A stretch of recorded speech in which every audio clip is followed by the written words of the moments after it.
Hello, hello, hello, my friends. It's so good to be back. It's so good to be streaming. The tavern doors are open, so come on in, have a seat, have some meat, and relax. It's so good to be back. Today starts a new adventure here on stream. Once again, we are kicking off with a new TTRPG. Today we dive face first into the skyscraping forestry of Wildsea with a new crew, excited to begin new adventures. Hope you're all ready for a tale of wonder, excitement, and very interesting creatures. Without further ado, my name's Hippie. I'm your host. And welcome to the bridge. What's up, ladies and gentlefolk? Good to be back. It's good to be streaming. Hope you're all kicking ass and taking names. Having fantastic days. I know I was here earlier, but I'm back again. And today I'm very excited to run session 1 of Wildsea. We got a bunch of new people for this RPG group. This will be interesting. So it'll definitely be different from Lancer because we don't have combat maps. This is a mostly narrative system.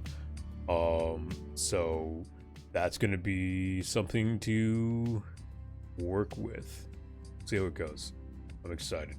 So, without further ado, let's go ahead and get on into things.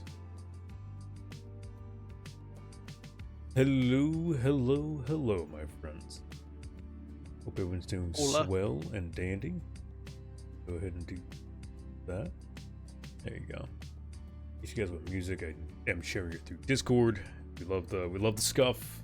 Love it. But yeah, welcome in everyone. Welcome to Wildsea. It's great to have you guys. Thanks for showing up and being here, and I hope we can have some absolutely wonderful adventures together. Real quick, I do want to go down the line, just quickly introduce yourselves, as well as a simple synopsis of who you're playing as and what your character is. So I'll start from the bottom up. Tequila. Hello. Welcome in. Hello.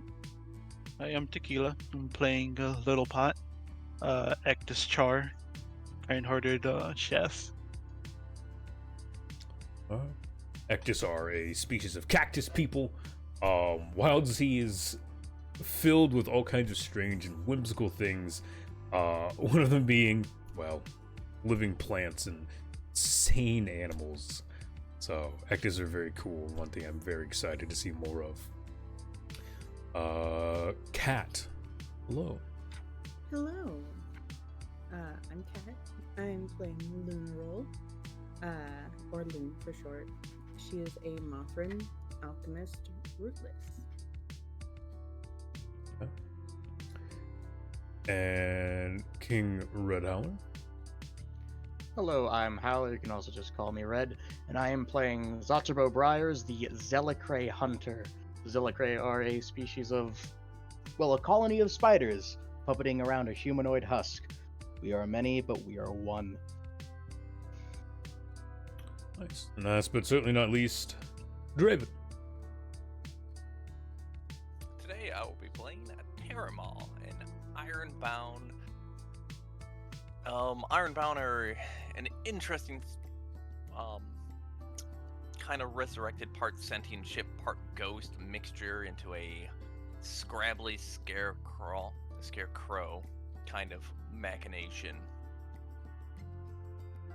Nice. Today is a day of celebration. You'll find yourselves in the different varying parts of Great Heart Tree Yig, surrounded by endless sea of trees and the cacophony of noise that comes with city life. City consists of about a little under 2,000 souls. Large for its kind, but small for the big picture. Today marks a day of festivities and excitement. It's launching day. Several new or refurbished ships have marked today as their official launch into the verdant sea. Several crews excited to venture out and make their own stories, find their own ways in the world. As we see the people, the markets filled with color and light and festivities and excitement, children laughing, families running about, city guard ever on watch for dangerous creatures that might lurk, pounce from the sky or the forest below. Little pot, you find yourself in the market, scavenging about for what you can amongst the oversized creatures, marketeers barking in brass tongue and different languages, and to get your attention, flashing colorful silks and hides and chitons and meats. Today, you have one goal. Get aboard that ship, find the most delicious meal that you can find out in the sea. Before you stands a man. He darkened skin, he's waving around a thick hide of, looks to be some sort of insect. You can't really tell. Next to him sizzles in a chem fire, or chem fueled, like, boiling pot, a mixture of what can only be assumed is basically gumbo. Looking around, the many colors around you, city's filled with things. You can just barely make out down the road, down the street, the docks where the ships are going to be launching from here. What do you do? How are you spending your few more moments on solid ground? Little Pot will be kind of taken in the scene, kind of thinking of how much how excited at what he might see out there, what foods he might find. He's looking at the gumbo and curious if the book he has a recipe for that. Probably he actually goes up to the gumbo, like to the owner of that, and he'll ask, "Excuse me, sir, do you perhaps have a bowl or any way to share that? I would like to try it." Welcome. Yes, of course, a bowl for all trying customers. You should try my family's secret gumbo. Well, I have just a sample for you, but here for free for the festivities today. Have you seen the fine boats out there? Truly magnificent. See such daring crews and men, women, and, well, others. I haven't seen your face around here. Have you been here long? I know everyone who passes these streets. I have not. I recently moved here and I'm just about to sell out for my first time again. Interesting. Wow. Well, hopefully, you make it off the docks at least, right? Well, I wish not to take up more of your time, but please enjoy my family secret Pangosco recipe. He goes back to waving to passerbyers and customers, people looking to buy and sell and trade. Hands out samples to children and whatnot.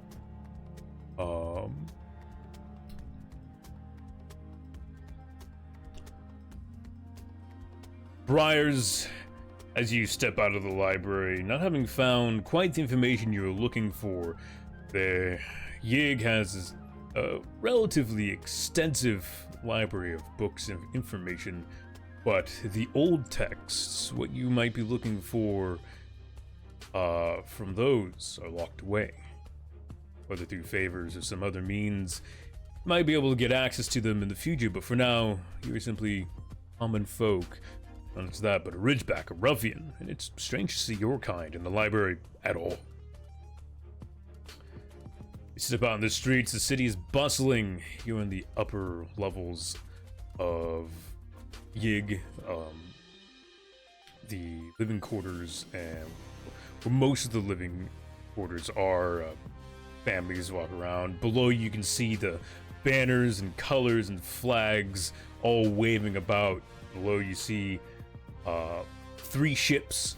You know these as ships marked for today's festivities and launch. You can see down below the ship known as Scylla's Lullaby. Next to be your home and, well, potentially grave. What do you do? Well, seeing Scylla's Lullaby and not being able to find the information that he was looking for, he's going to actually start heading down towards the ship. Might as well help with any and all preparations that need to be done. Fair. That's fair. There's multiple elevators that go up and down the massive trunk of Yig. So simply boarding one of those, a little crowded with the recent festivities. A child leans over and kind of pokes at one of your legs, interested in the unnatural movement within. Not scared, but intrigued. And as you get to the lower section, the market's noise and cacophony fill the air, and you venture off into the crowd towards Scylla's Lullaby.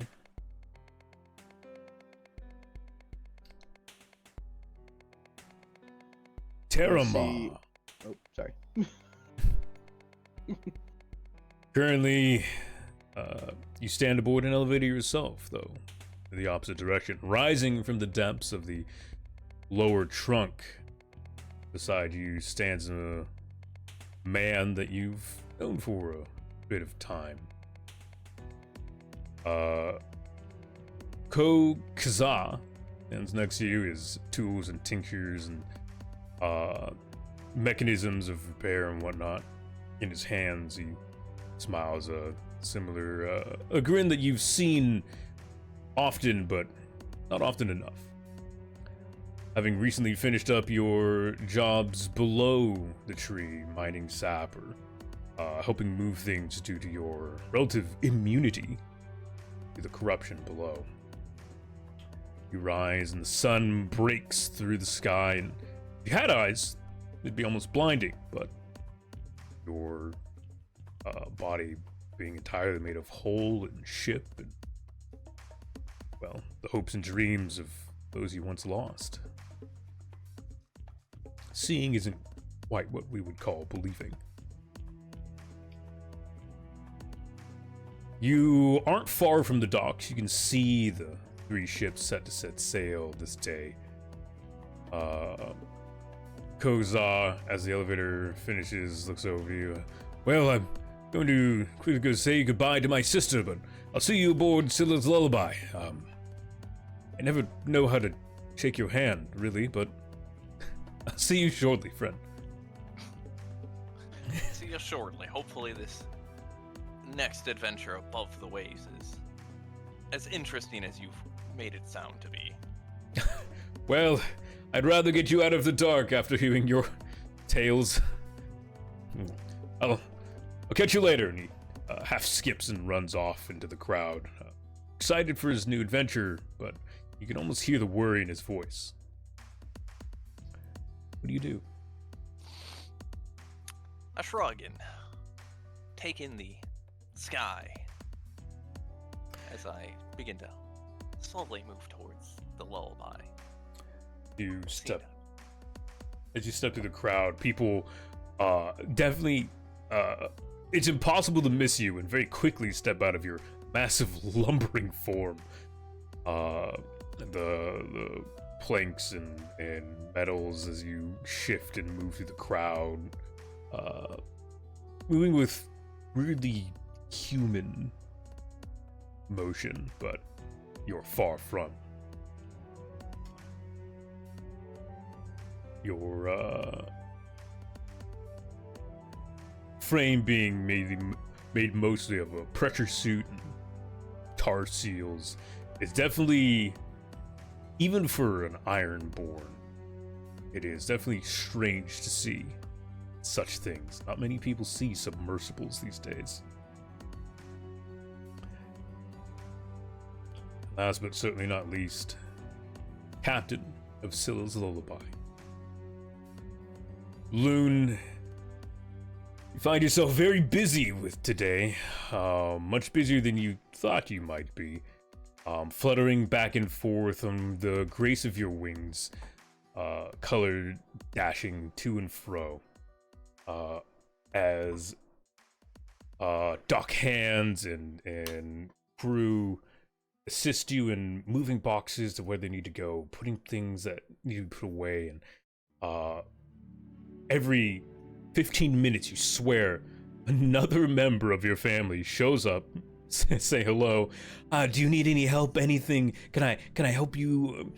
Do you need more crew?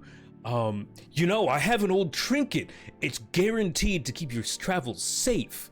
That's one of the old family. I swear, everything's gonna be fine. You guys have taught me everything I need to know for the past several years. This is gonna be an amazing journey, and I can't wait. Just go off the ship, or I can't leave. Another Mothrin half flutters. His wings, definitely not as functional as yours. You know him as Bata. Young Lunaro. Your mother is on her way to say her goodbyes. I simply wanted to stop by, see if you need any hands, but I can see everyone is just as nosy as they've always been. He glances around at several members of the old family, as they all kind of blush and scratch and look around like, look at the riggings, wow. You've really done well for the... And they kind of scurry off in their different directions. I don't mean to be prying like all the others, but I do simply wish to... You're going to be okay. Your new family, new adventures, a new world to see. It's yours. Scylla's Lullaby. Truly a name to bring hope and happiness and love. Remember hearing your mother's lullabies, which she used to sing to you as a child. Where you can make such tales with your new family.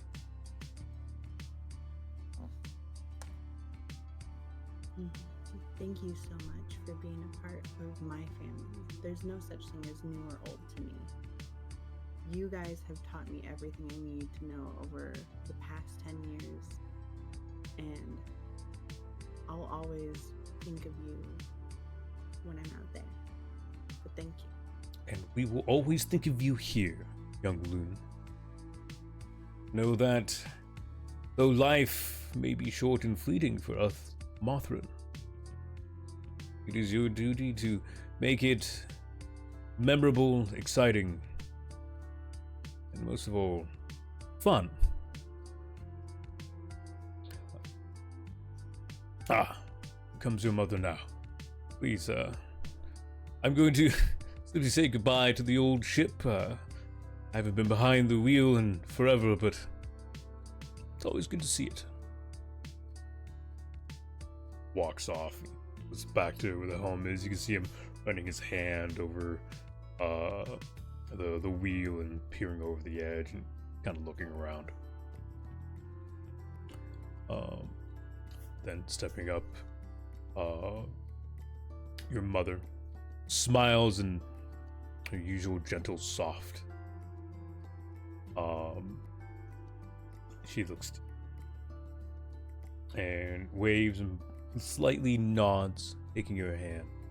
Ah, my young Loon.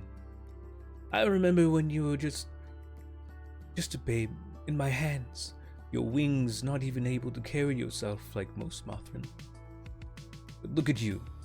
Not only do you have the heart and love of a new family to forge, but a new ship to take you to winds far beyond what we've ever seen.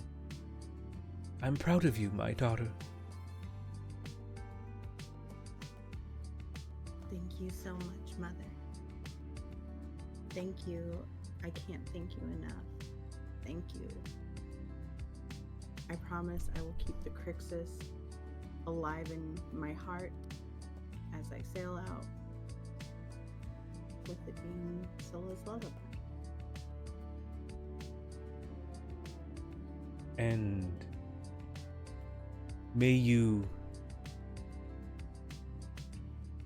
come home to us again someday. Well, I don't know about that. I got so many adventures to go on.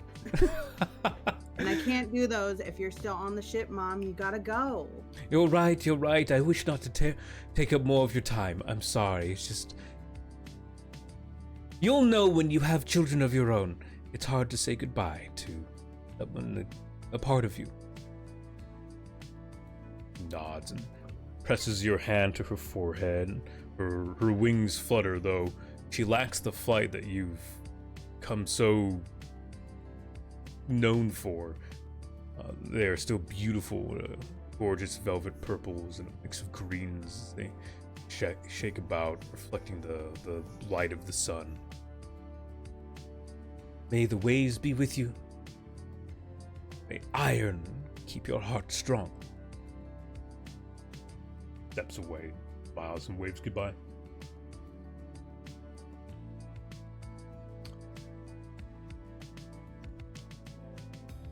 As your mother steps off and the rest of you slowly approach the Scylla's lullaby, a sudden cacophony of music, fiddles, mandolins, and flutes blares up towards the edge of the pier. Band has begun to play a song of departure in a hope of bringing you all safe travels and good findings, and just to hope one day to see you home again. And as it happens, a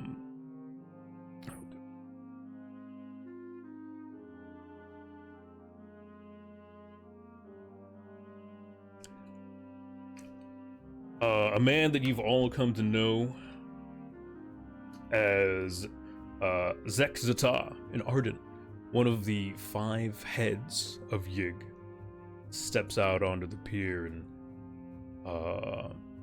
begins a long-winded, very note-written speech about the safe travels, fair winds. These are the new lives, the new roots of Yig to spread out across the world and find new things, make new discoveries. And though the Wildsea will most certainly claim the lives of some, the Yig will always welcome back the souls and crews. All ships sail the Wildsea. festivity, cackling, and children running around. Chem-based fireworks go off, a bunch of confetti as you see 3 city guard walk up with what is essentially large, probably 3-gallon jars of wine. Is that each one, it's tossed on the front of the ship and it crashes and splashes over the bites and the hulls of each ship, christening the official ventures out into the wild sea.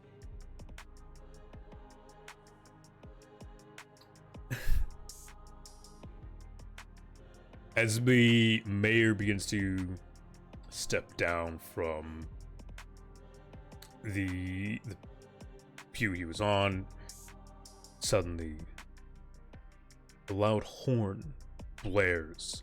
Those of you who've been on Yig for a while would know the sound. It is a warning horn, one that you've heard probably multiple times, not far too many times. Something has risen or fallen from the verdant green and begins to bellow, "Pinwolves! Pinwolves! They've gotten into the market! Quickly, city guard, to arms!" The city guard around the Zeta immediately draw shields and spears and form tight rows around him as he ducks down, and they begin to scurry off towards the elevators to rise up. You all know what pinwolves are. They're quick, dangerous creatures in packs. Their pin-like legs carry them along any surface in quick and lightning-fast motions. You hear the sound of a scuffle, and suddenly, breaking from the crowd, 2 pinwolves come barreling out from within the market. One of them has a broken spear in its side, and the other seems to be dashing around looking for a quick thing to grab and scutter off with. What do you do?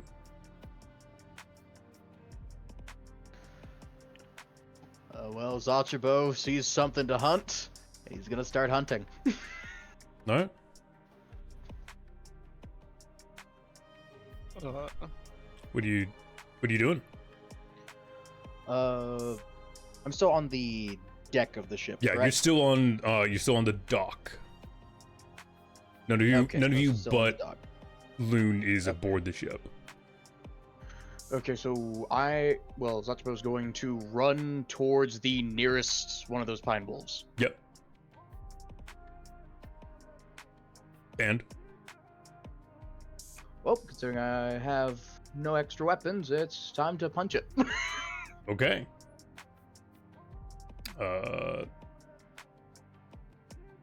So that would be, I believe, break. Sure.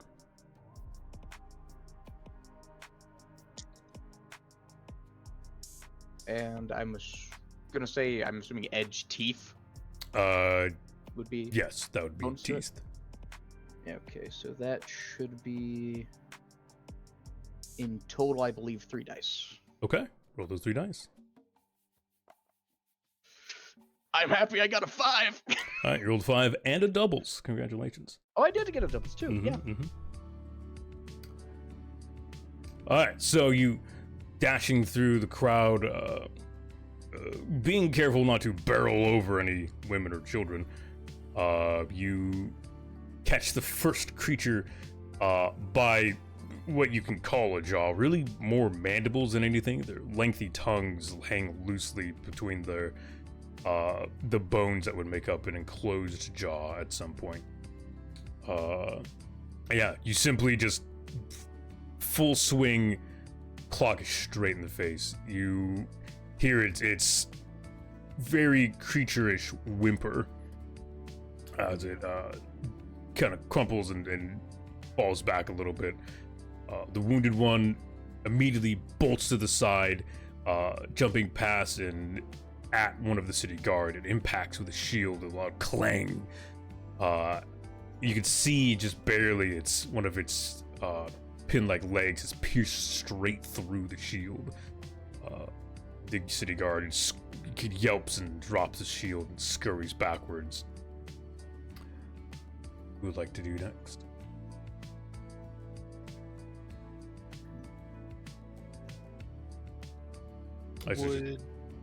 Is Lil Pot able to see any of this commotion? You can. Yeah, that in the market. You can. You've all arrived at Scylla's lullaby. So yes, you're here. Little Pot's gonna go over and make sure people get to safety. Okay. By where? How are you? By how are you doing this? Describe.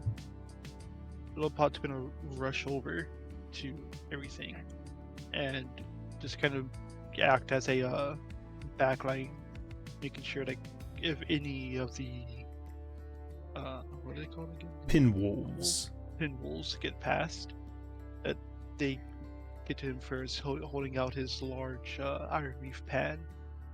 Okay. As a shield. Okay. So he's gonna do a defense. You pull out your massive cooking utensil, a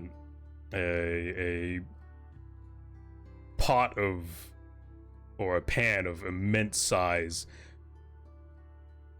It alters as a decent crushing and bludgeoning tool.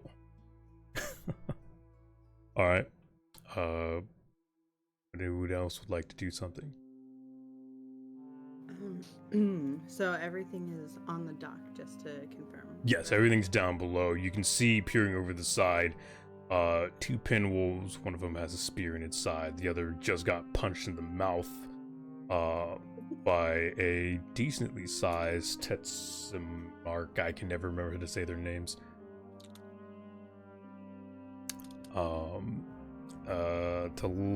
Tezilacrae, yeah. You do see your mother is scurried off into the crowd, though the pinwolf that knocked down the city guard is in that direction, is currently halted by a row of guard. Okay. I will shout to whoever is on the ship still. All hands secure the ship and stand along the side of the ship, jumping off and gliding down towards the dock. Okay. The only one who remained aboard the ship at the current time is Jetta. He turns to you and salutes. Yes, ma'am! And he quickly bolts towards the front of the ship. Your harpoon launcher rests. He does his best to load the harpoon as quickly as possible, and he rotates it back towards the dock. Look out below! And with a loud thwomp, the bolt comes flying out, crashing into the dock, just barely missing one of the pinwolves. Done? Next. But just so as a heads up, you guys don't have a turn order. You guys have actions and reactions that you can take at any point in time. I guess when I say next, I should say focus is open. This allows any of you to take the focus of the scene, and you can do whatever your turn lasts as long as it takes for you to do something kind of cool. Kind of cool. So. I love this system. Yeah. It's so nice. Alright, well, I guess I'll be up next and launching, our ship launch harpoons randomly into the market. It wasn't random, but yes. I'm gonna shrug and show them how a real weapon works. and move into the market to apply a drill to a pinwolf if it is still around. Yes, both of them are still around. The wounded one is much slower than its compatriot, but it is just as fierce.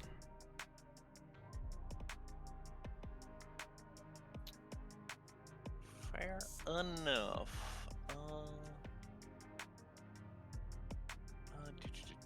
Just double reading how rolls and shit work. So you're gonna pick something to use as a thing. If it's a weapon, you'll get a +1. So if you're using your drill, it's 1 dice. Followed by it's gonna be teeth. So whatever your rating in teeth is.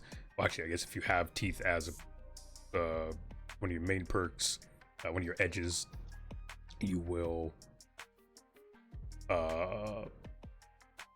add an additional dice, and then if you have anything else that adds dice on top of that.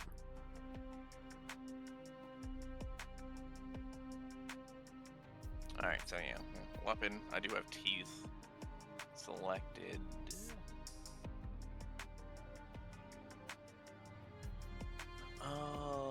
So is that,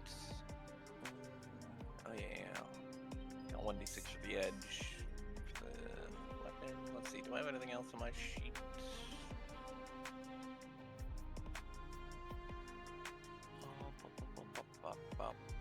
Well, technically, I could apply hack to this because this is rushing into combat with axes, saws, and blades. Yes, you may. And I have 2 points of skill in that. Totaling out to 4 dice. 4 dice. I feel like I should still have more. But alright. 4. I smoke that bitch. Triples. Though massive and lumbering in size, the immediate action of the Ironborn is almost shocking. The bolts towards one of the pinwolves, the distinctive sound of a revving drill piercing through the air, and simply, before the wolf can properly understand what's happening, a drill punctures through its side, and you hear a yelp and squeal as it doesn't stop. It's a drill. It keeps drilling, and it keeps drilling until there is almost 2 halves of a pinwolf on either side of you, Terramont.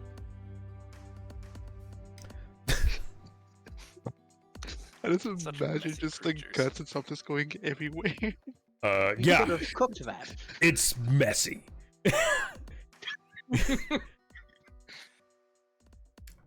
Yeah, this is a 10-foot tall ironbound with an equivalently sized drill for a hand. 2 feet taller than me. About, yeah. Yeah. Alright. The focus is up.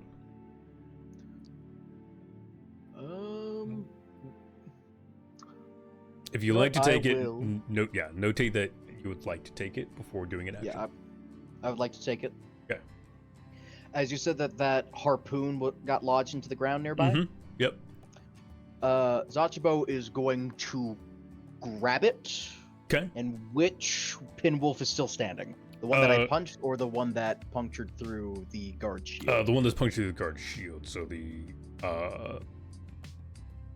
well, actually, I guess wasn't really described which one, but we'll say the wounded one is the one that's dead. So the one that was the one you punched is still kicking.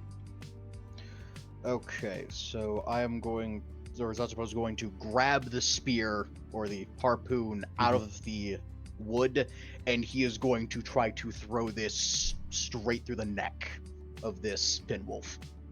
All right, you rip the spear from the ground. Oh, you rip the bolt from the ground and heft it. It is heavy, It is meant for anti-ship and anti-Leviathan use, but yeah, you wield it. Your impressive strengths aid in such feats. So throw it. Definitely I would consider this hunt. So that's 2 there. Another thing for teeth, and this counts as a weapon, so I'd get the advantage die. Sure. Sounds fair to Okay. me. Also, I realized I should have had the advantage die earlier from the punch because I do have crushing blows. you do. But let's see. Rolling a lot of doubles today.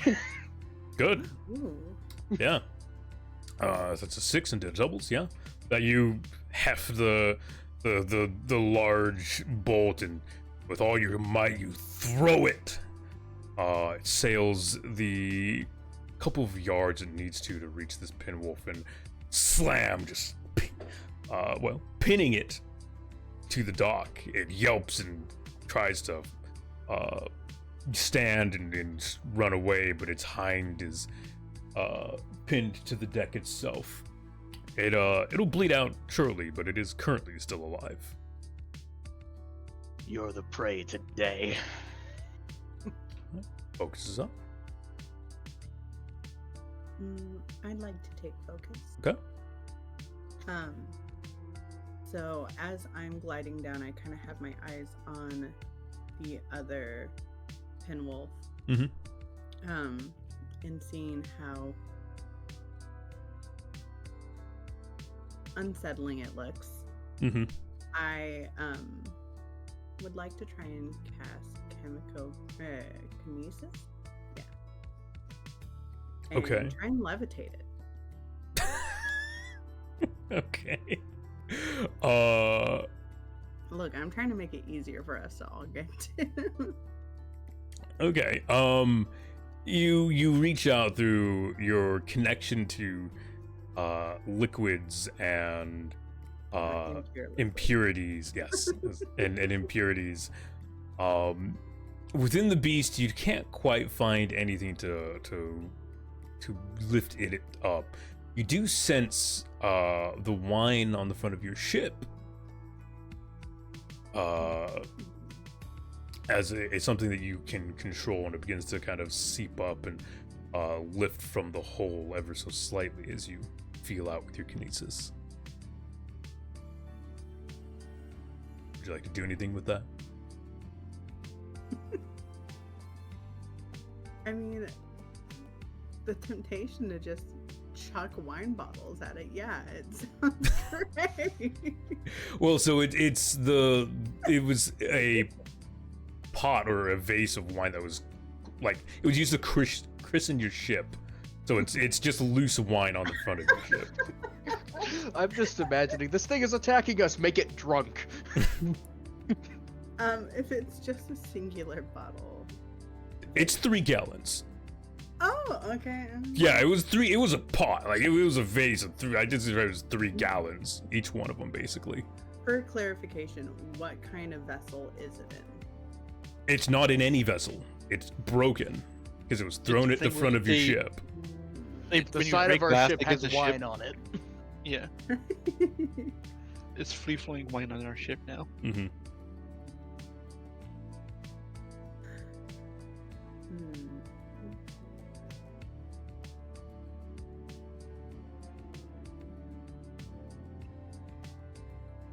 No, I think I'll leave it. You okay? Yeah. So I want to notate, this just says you can control it, which means you can make like a spear out of it. Yeah. It says, I mean... Mark to levitate and control impure liquids. That's all it says. Alright. Control would mean, I would assume you can make it as like, you're basically a water bender. Okay, so if I do this, you're gonna have to help me figure out the amount of dice I need for this. Yeah, that's fine. Because I would like to turn it into darts, essentially. Okay. So to mark it, you would click on one of the dots on the track that marks it as for one use of it. Okay. I will say this is a weapon that you are kind of used to, so I would give it the advantage dice of a weapon. You Would you say that would be using grace? um I'm in the process of floating down. sure, if you would like to say this is in a graceful fashion. Elegant, precise, I'm agile. very. I mean, this is. There's the definitely thing some I'm known precision in for. this. At precision and agility as you flutter through the sky. It is also very notative. She isn't falling, she isn't gliding, she's almost flying. Almost flying. Oh, we call that falling with With style. style. It does specifically say elegant flight. Yes. Well, that's if you mark it. You get bursts of elegant flight. But yeah. So yeah, with a twist and a flurry, multiple spears or darts of liquid wine flying off of the ship. So yeah, give me, what's that, 3 dice? 3 dice? Okay.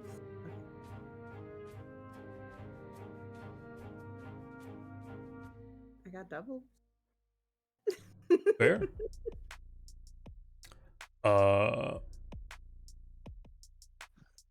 You flutter up and you spin and you throw the darts. Very quickly, it does come to notice that wine probably isn't the most lethal of weapons, but it does spatter across the pinwolf, covering it in a coating of, well, alcohol. Not innately burnable, but with certain chemical mixtures, maybe you might be able to make it a bit more acidic. Alright, focus is up. I'd like to take focus. Alright. Go ahead, Little Pot. Little Pot's gonna notice the pin down pin wolf. Mhm.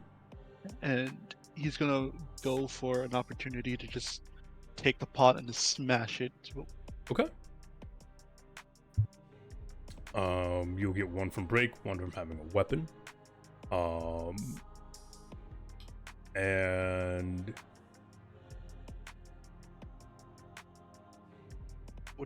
I get 1 from iron? Since I'm using my pot, my pan. Iron is force, determination, and willpower. Yeah, it's really meant to be more for, like, forcing your way into things or overcoming things. But sure. So it's 3 then. Mm-hmm.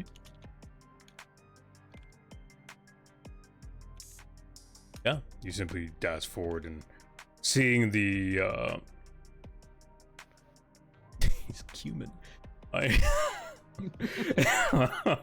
You see the opportunity to finish off a wounded beast and dashing forward and lifting up your large cast iron pot pan with a crashes down upon the pinwolf with a sharp yelp and a loud sickening crunch as the bones beneath it break.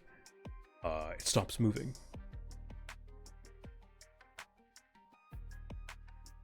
Pinwolves here dead. You still hear a cacophony of noise off from the market that in moments begins to die down and fade away.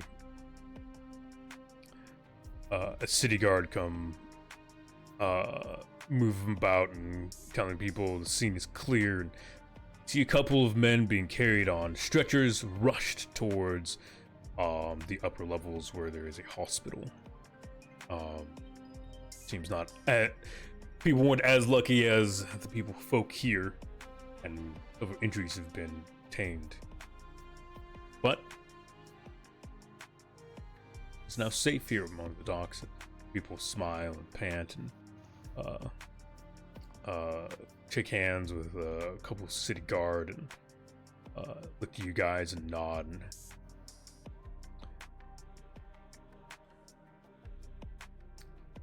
I approach lights off the city council. He looks up at you, your quite imposing form. For those who don't know, Terramar is essentially a living dive suit covered in metal and wood. Who's 10 feet tall? So he's Yeah. a big dad. Kind of like a big daddy, though bigger. Like, The Drill alone absolute is bigger unit. than a big daddy. Right. I'm kind of like a big daddy, but big. They call me Bigger Daddy, thank you.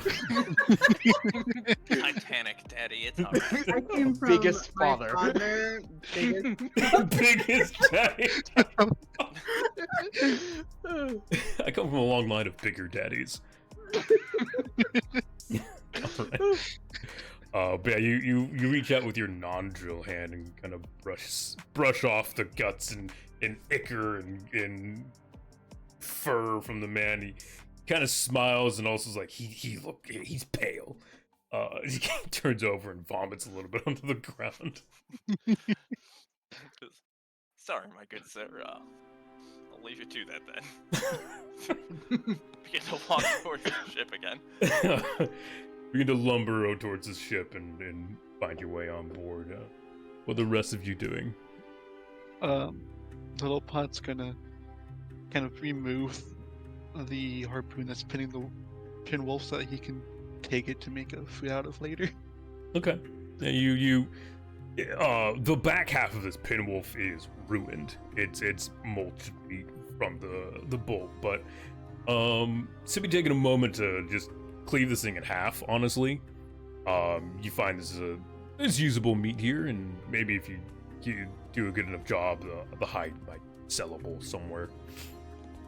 We're eating good tonight. Delicious. Delicious. Anything else before we all board the ship? I am just going to turn around and assess any damage, make sure that nothing did make it to the ship. No. And I'm doing so fairly frantically. I don't want my first day fucked up. Yeah, it's a very bad sign. Launch day, your ship's My already mom taking is damage. still in the crowd. She's watching. Yeah, you looking around, flooding very quickly to and fro. There is no innate damage to the ship. Just a spillage of wine on the front from the christening. But the ship itself seems to be safe and sound. No pinwolves came from this area, so yeah, the ship is safe. You do see Jata up above. He looks a little like apologetic, having been a quick fire on that bolt and missing. He catches you as you go to board the ship. Well, exciting first day, huh? You're not even out at sea.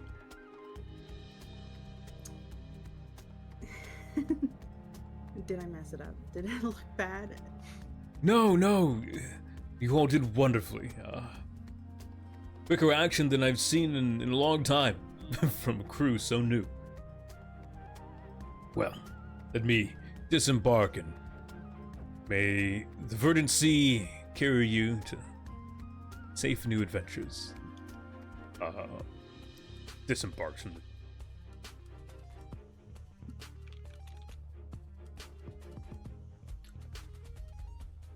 Alright, as you guys all board the ship,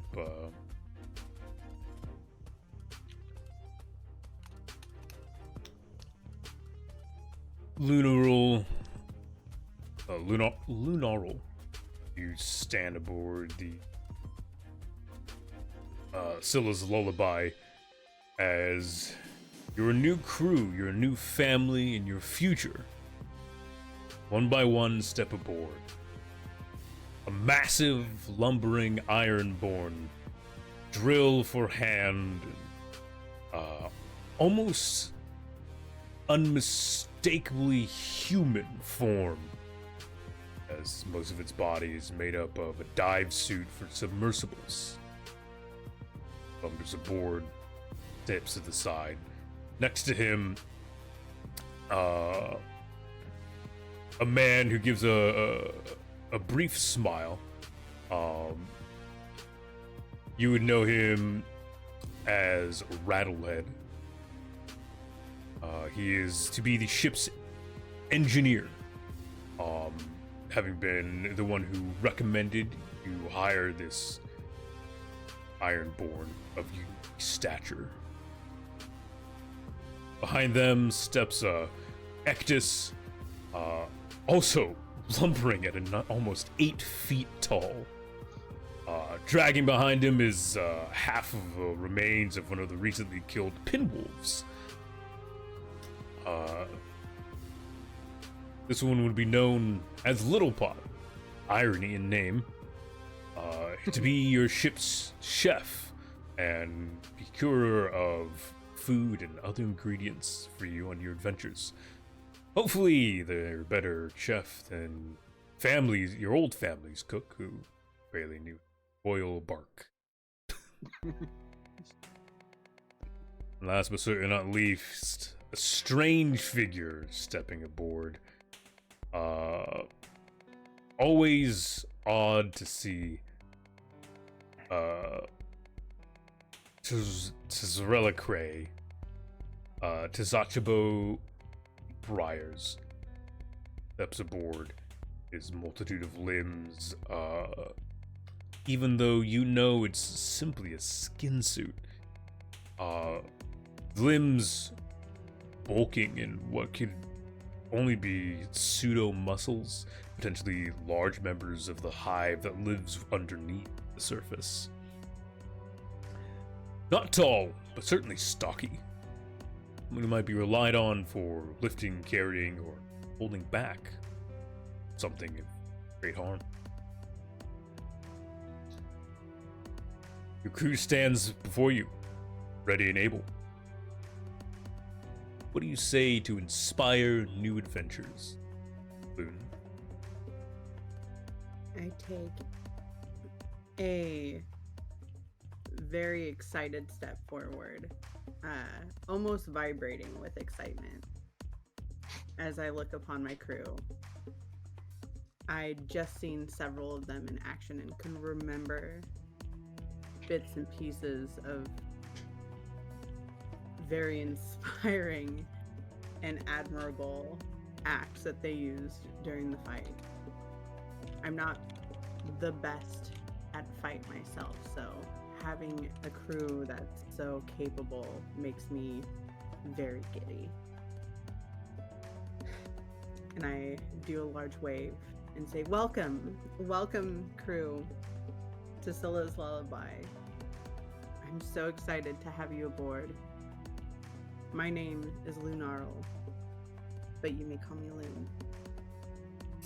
Captain Loon. Remember, I am in charge here. And then I sit there fighting every urge to not facepalm for the end of my sentence. Firm. As you finish up speech, the drums of departure begin to sound as the other ship's crews ready themselves to set sail finally out into the verdant sea. Each of you moving about the ship, readying it for its final departure. And without much delay, the drums sound their final bellows. The music rises to a crescendo. And the docks release their clamps, and each ship is released into the wild sea. You hear the unmistakable sound of a chainsaw bite bellow to life as the ship to your left spews black chem smoke and screeches out into the wild sea, shredding and cutting through the branches that hold it aloft. The crew of their 5 Ardents of varying culture and shape and color wave goodbye to the dock and also peer to the side and wave to you and the other ship. It screeches and chops and cuts and grinds off in the distance. to your right, an almost scientific vessel, one that you might have known would be used to venture off, and it is a new expedition towards the fourth heart tree, the recent growth there, and see if that is a livable space. Lifts just slightly above the verdant green, its engines and magnetic hull carrying it above the branches as it drifts off at a decent pace. Its crew much too busy for its waving goodbyes as they run around and check mechanisms and make sure things are running smoothly. You see sparks and lightning just ever so slightly bolt off of its hull and into the trees, and charring branches and snapping twigs and leaves as it ventures off, leaving semi-pleasant smell of not quite burnt wood, but like blasted wood. Last but not least, you all feel the lurch and pull of the tendrils that hold your ship above the branches as they begin to pull and yank and drag the hull through the verdant sea, peeling you away from Yig and the mid-trunk docks. At a fairly decent speed, you pull away, off into adventures of your own. The strange mechanism of the ship's bite pulling you along in not quite silence, but certainly an interesting departure. You're free. You've officially begun your new lives, new families, a new ship, a new home. Welcome to Wildsea.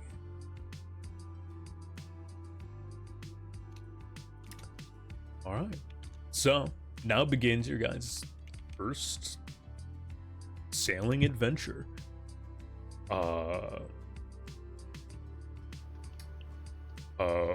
Kogza looks over to you, Loon. Well, Captain, I won't be above deck too often, so please come down below and say hello when you can. But if you need anything, please let me know. I'm good with my hands and can fix just about anything I can come across, or acid, whatever you might need, as long as it's mechanical in nature. He gives a brief salute and ventures down at the lower hole.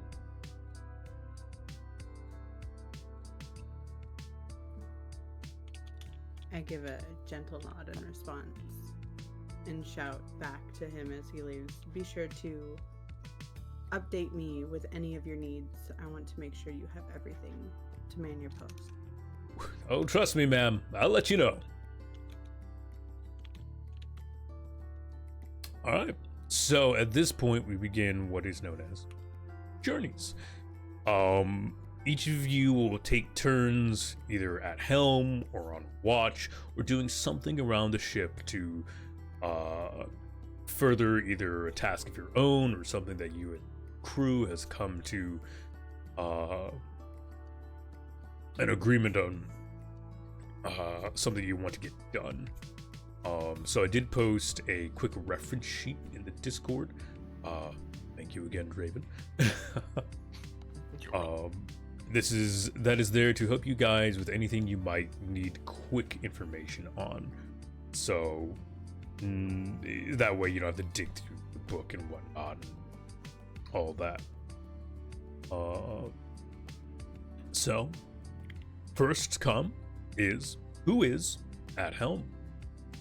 You'll take this opportunity to choose the speed and how you're sailing, whether it is cutting a path, a safe and simple means to travel, forging ahead, pushing the engine and really giving it a go. A much faster means of travel, but also far less safe. Lastly, you could drop anchor. It'd be a little weird, and the people of Yig would be a little concerned, seeing as they could still see your ship from here. But it's All right, certainly fair enough. enough. That's enough adventure. Let's go back. Turn around. We left something at Yig. Gonna wipe my forehead. Whew, that has been quite the adventure. Mothrin, short-lived. I think I'll die now. I think it might be appropriate if the owner of the ship takes first helm. Also, I guess, what is your destination? What are you looking for out in the Verdant Sea today? You do know that the Glitter Crest, a tethering of multitudes of ship, sails not far from Yig this month. It is within season for them to hunt the local plant life and creatures, stock on their supplies before venturing out deeper into the Verdant Sea. You also know there is a small village not far from here if you wish to simply go out and find somewhere of interest to meet new people and potentially make trade. Or if one of you has a interest to something to make an interesting thing, things known as whispers and charts may be used to find new locations out in the Verdant Sea.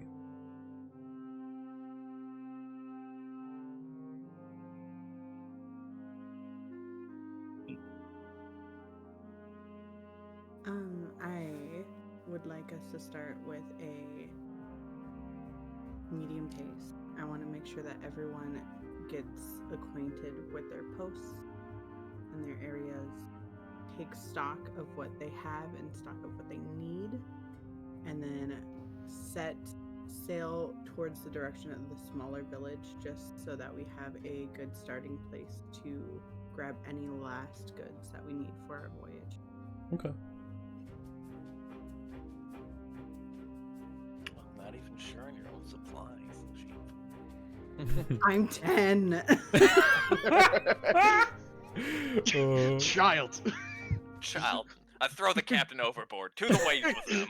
Listen, I was babied. Everyone was doing the work for me. All right. You do know that the village. What the heck did I name this place? I need to remember this stuff. I actually I didn't. believe it was Barkfang. Yes, the town of Barkfang is just under 3 days sail time from here. It'll be a small journey, but nothing too rough to start. At least without any other distractions. So you choose to cut a path, traveling at a decent speed safely.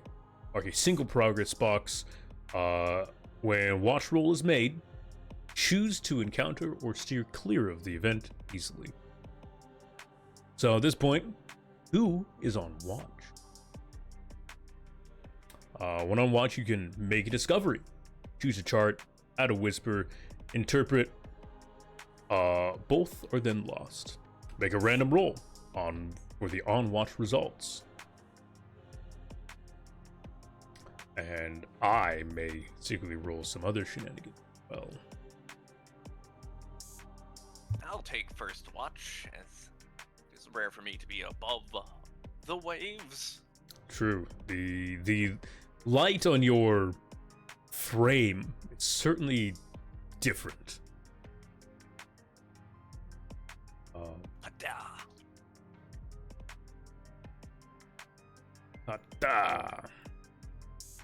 I'm not burning any of my charts. They're whispers. Okay, So so I you're just have doing a both. random Just roll. random roll. It's a little early for me to burn my secret charts and whispers, my guy. But why? Simply just spawn locations. It's fine. I could. Oh, I didn't notate what page had the adventure stuff in it. Spawn. Fallen Iron Root is right here. Right outside of Raid. Easy peasy. We found it, guys. The secret village was right next to us the whole time. Who was he? Cut the other tree down themselves. The real journey was leaving your home all along. I think I've gone on too many journeys then. I've been out here too long. Time to go home. Okay. Oh, actually, wait, I have a compendium on here. I forget this stuff. Haha. You have the funny buttons that take you places. I do. Journeys.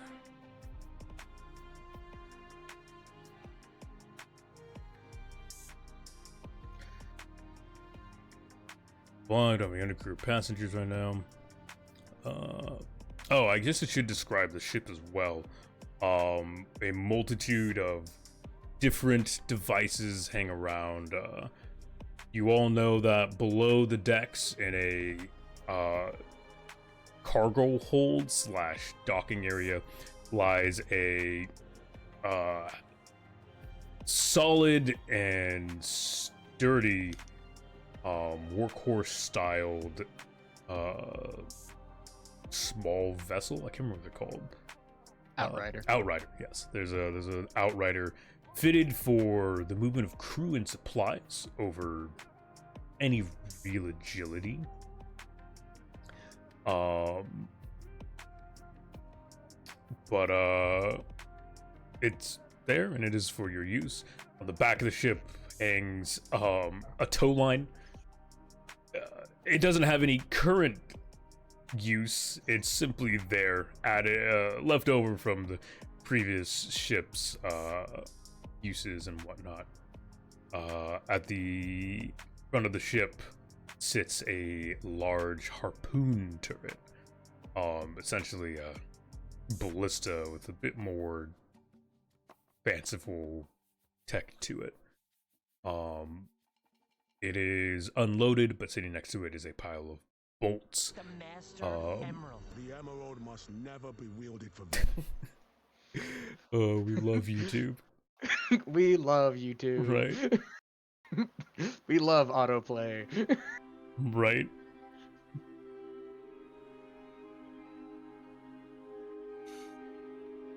It's fine. It makes it more comedic. Right.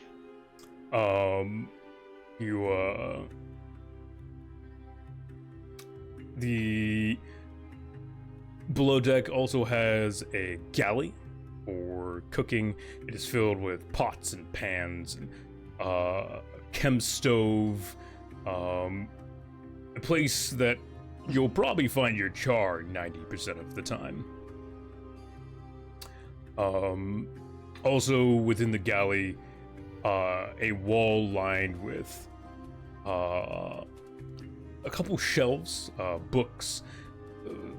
Some people might call this a library, but honestly, it's a small leftover collection of someone who's just interested in reading.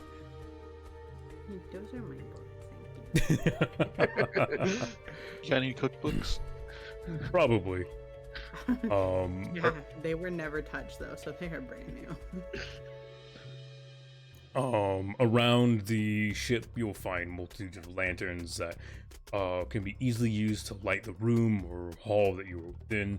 Simple tap will get the insects inside glowing and moving about. Lastly, but most importantly, the base of the ship, what takes up most of the space is the different tools and utensils and machinery of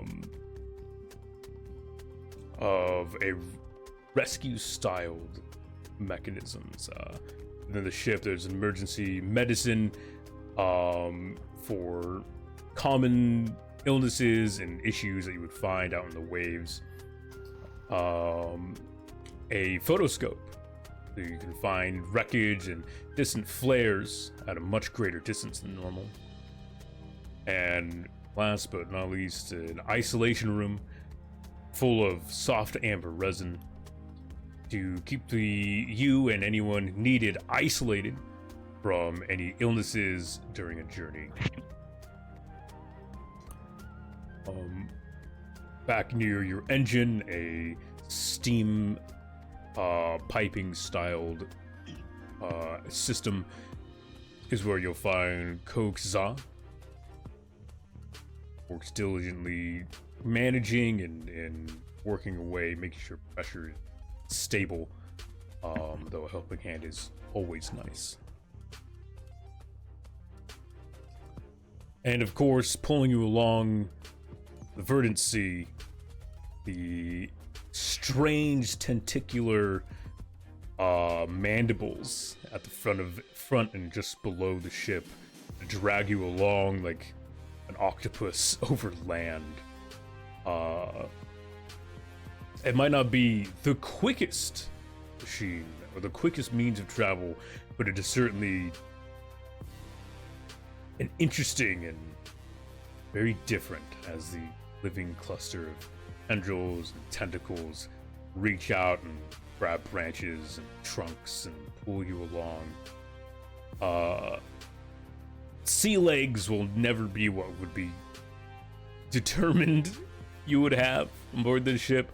So, it never really moves back and forth like it would on the waves. But yeah, so, you are on a journey. This journey's up.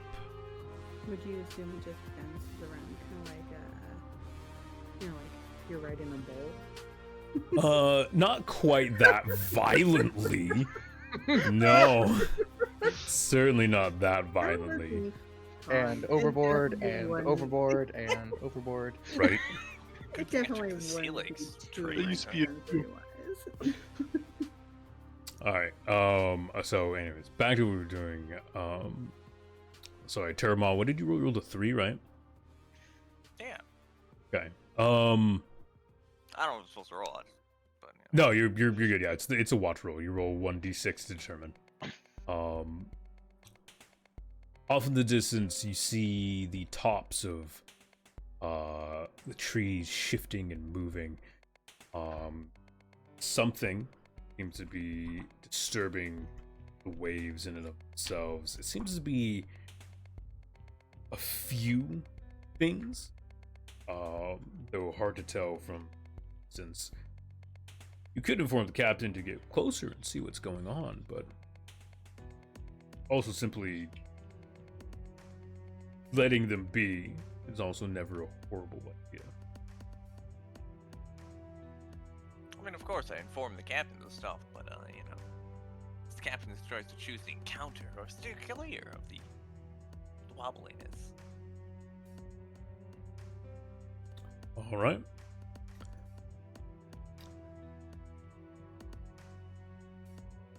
I'm not at that.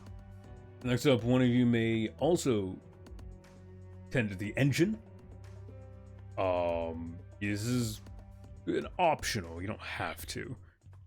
But at any point, if you wish to, if something happens and need to, you may immediately hijack focus. If there are any problems relating to the engine, in an attempt to instantly fix or bypass it, you can overload the engine using a suitable resource's fuel to increase the impact on a roll to take advantage of the ship's temporary power and speed, or mark an additional box on the journey track. Or you may muffle the engine, slowing your speed, but being less obvious on the waves. Other optional things you may do is cartographizing. Christ word. It's a word, Right. not an easy one. You may make charts of the area. Begin making charts of the area, literally jotting down journeys and where you've been, and after a short bit of time or several checks of this type, you will gain a chart based on your location.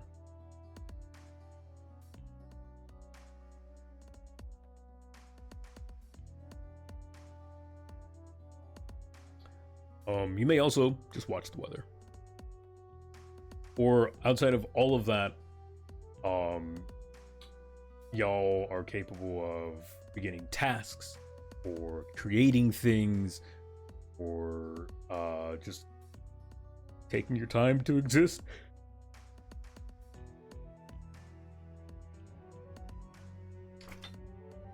Would anyone like to do anything? And/or is there any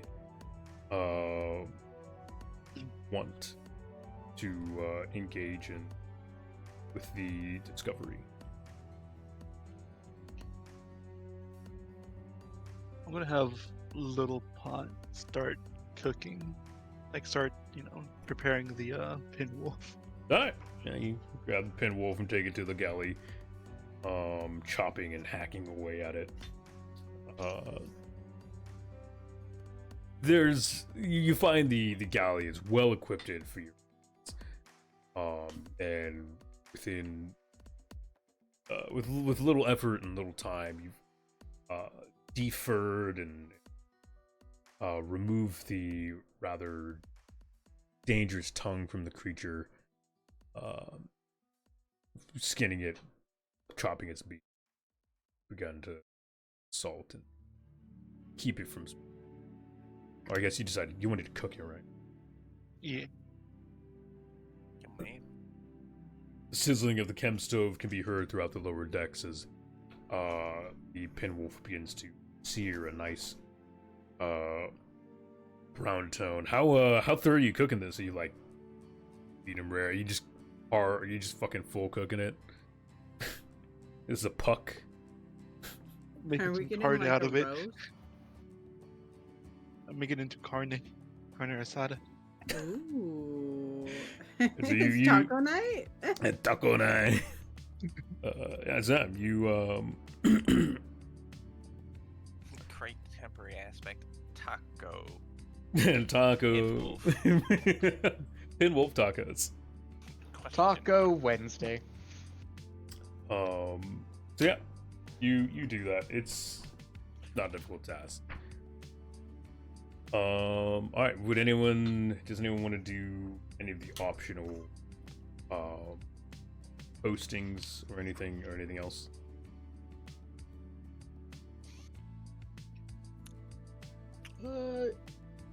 Zachibo's gonna tend the engine.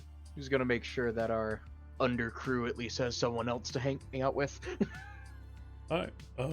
Yeah. The man, Kazan, looks to you, goggles over his eyes. He smiles, face covered in grease already as he's been working away at the engine, making sure the steam pumping and flowing. To the side, a pile of burnable, semi-moist wood sits. This is a natural growth. It leaks easily.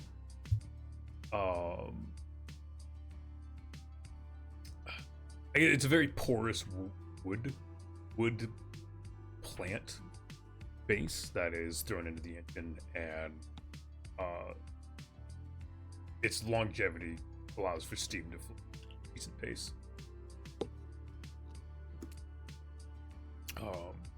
The engine is essentially a boiler. Steam pipes that flare out from it all throughout the ship and powers mechanisms and mechanics hiss and ping and pop as it's quite the cacophony down here, almost musical in nature. I see you waste no time. Well, engine is my job. And I'll tell you now, I definitely prefer the darker quarters down here. Never been a fan of fresh air, I guess. Well, you should at least get used to it occasionally. You won't always be in your comfort zone. Yeah, well, I wouldn't say this is comfort, but certainly a place to be. Turns and checks some dials and worries about it a bit more. Alright. Terramar, is anything you want to do while here? Good, just chilling? They're on what? Terramar. It's, That's me. yeah, that's David's character. I was just on watch, my guy. Oh, that's right, you're on watch. Yeah. Added the roll and everything. Yeah. Alright. Yeah. Someone else to focus. Have you come and told me about what you found? Yeah. Yeah. Yeah, you the moment we've made the roll, you're notified. Yeah, I notified you, and then it's your choice, since you're at the helm, to choose if you want to drive into the encounter or steer clear of it. As part of your role. What do your cutting a path. elf eyes see exactly? What's out there?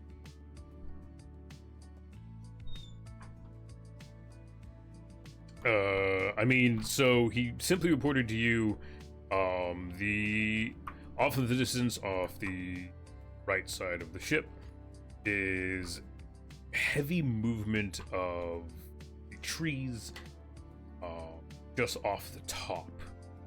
So the upper branches are, at a significant manner.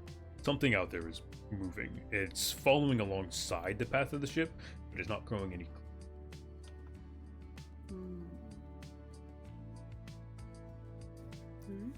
Probably some wild animals or the such. I mean, we've already dealt with some crazy wild animals. It doesn't look like a ship, and that's kind of what I care about. Then yeah. So I say we steer away from it and continue on our course towards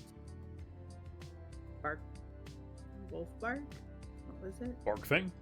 Barkfang. Okay. There you go. Did you Well, yeah. just do clear? Continue on your journey. That's the advantage of cutting a path. You can choose to just avoid these encounters with ease. As opposed to forging ahead where you have to slam into the side of it.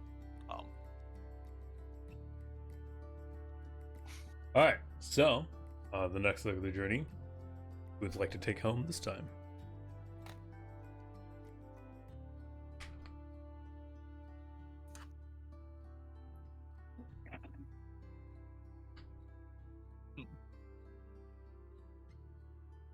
Any of Step you? down from the helm. Who wants it? I guess I shall. Sachbo will take the wheel. Alright. Take the helm, what? He is going to continue to cut a path. Continue to cut a path, keeping a safe but determined speed as you go. Who is keeping watch? I shall keep watch. Alright. Roll me a. Wow, Captain, going straight from helming or right into watch. Right Take into a watch. break. Nay. Yeah, take a break, Captain. Nay, I shan't. You shall take a break, or you shall be as giblets on my drill. I rolled a 4. You rolled a 4.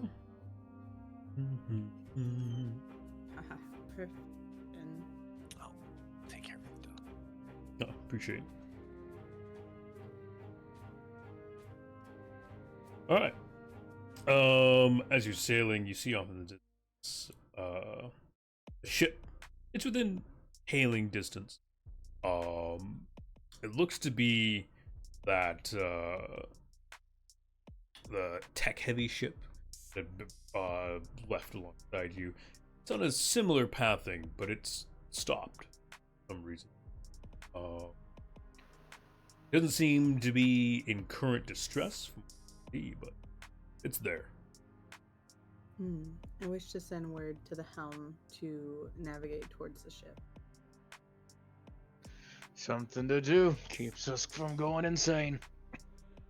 Alright. As I will head towards them. Alright. Wahoo. Yeah, so I will say it is 100% up to the helm if they choose to turn, but also nothing says that you guys have to change position. If one of you wants to keep doing helm, you can. Okay.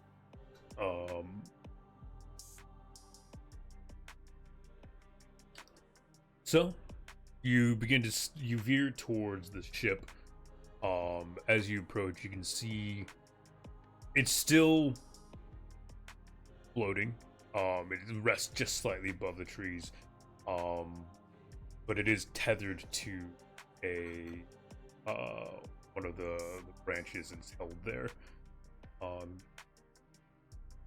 The man is leaning over. I say man. An Ectus is leaning over the side, pulling up something with.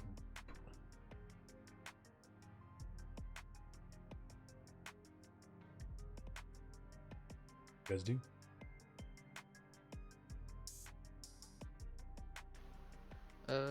Zalcherbo is going to call up and say, "Everything going fine up there?" The Ectus kind of looks around. Yes, we're fine. We've just found some things caught in the branches. We're pulling them up to see what they are.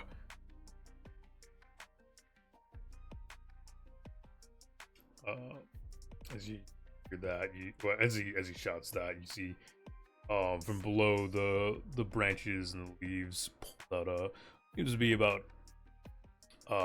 half of a, I can't remember the small ship. Sorry, I never did. The Outriders. Outrider, yeah, half of an Outrider branches. The front half is gone. Looks like it was punctured through from left to right and exploded in half. There is a spattering of like bags and boxes attached to the rear of it. There is no one aboard. Looks like some salvage, friend. Yes, yeah. Unfortunate for whoever was aboard this. That's a long drop down there. Well, we don't have much use for this, not innately. Tell you what, if you'd like, we'll keep the hull, but if you want to look through these bags, they're yours. I don't think we would mind that. Thanks. Simple exchange. Any one of you just takes the Outrider or course out and rides it over. They drop the couple of bags into the back of the Outrider, and you guys are we'd unload them back onto the ship. It's mainly just some food goods, nothing crazy, nothing all that exciting. There's a journal documenting a short journey from Yig and an excitement about venturing out and testing out this Outrider. Obviously, it ended in unfortunate disaster.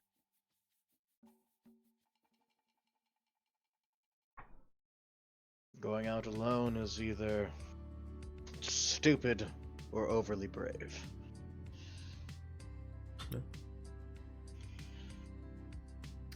Um. Little pod, we got some more food for you to make taste better. Yippee! So I'm gonna have these bags directed towards the galley, please. They're carried down and dropped off in there. Nothing crazy, but it's usable.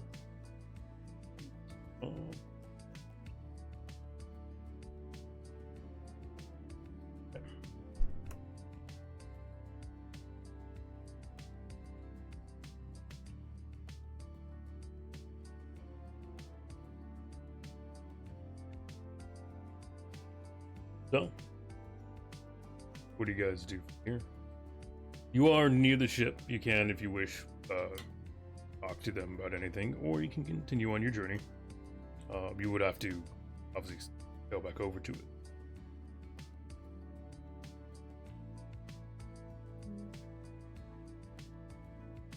If we've sailed past it already, I would say continue on our journey. I would like a moment to try and get to meet my crew. Sure, 100%. We can take a moment for you to walk around and on a quick montage. Putting Set together anchor. a montage. Yeah. So, I mean, it's literally called montages. It's quick scenes to get things done. They're literally called montages. So yeah, who do you go to visit first? I definitely want to go visit Little Pot first, especially since we just got some goods. But you find Little Pot in the galley, mincing meat and cooking. Little Pot, do you hum or sing or anything while you cook? Are you a quiet chef? He'll make like little grunts while cooking, like he's like really focused on it. Okay. Yeah, Little Pot's very deep into the cooking. I'm going to flutter up to Little Pot and tap their shoulder.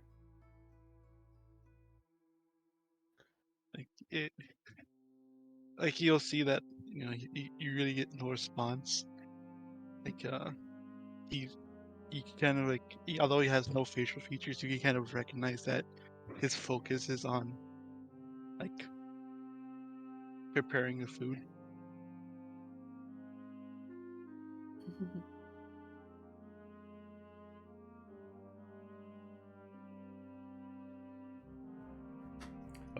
Yeah, so you're busy preparing the food. You do feel a tap upon your shoulder, though. Kind of pulls you from your immediate focus. He looks over. Oh, crewmate.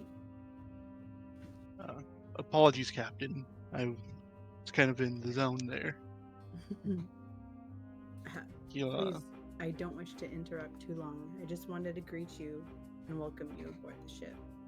It's been too long since we've had a char of talent in this galley, so please treat her well, and we will be very excited to have someone adequate. He like rubbed the back of his head. I want to call myself a char of talent, but I thank you for the compliment. He'll extend his other hand out to shake. A pleasure to be on board. Pleasure to have you. What brings you out into the verdant seas? Just like many, just the throw of adventure, I guess. There's many ingredients out there that we can use to cook with, and I want to see how many of them I can find in my lifetime. Well, I hope to do my best to aid you in this conquest. Thank you, Captain. Will you excuse me? I'll leave you to it. He gives her a nod, and like, he goes back to preparing the food, just adding spices to the meat now. Alright. Who do you visit next, Loon? Let's go to the hole. To the hole. So, what is that? Briars that's in the hole? I believe Briars would have been the one that brought stuff in, yes? Yeah, Briar is down in the... Last known was in the engine room.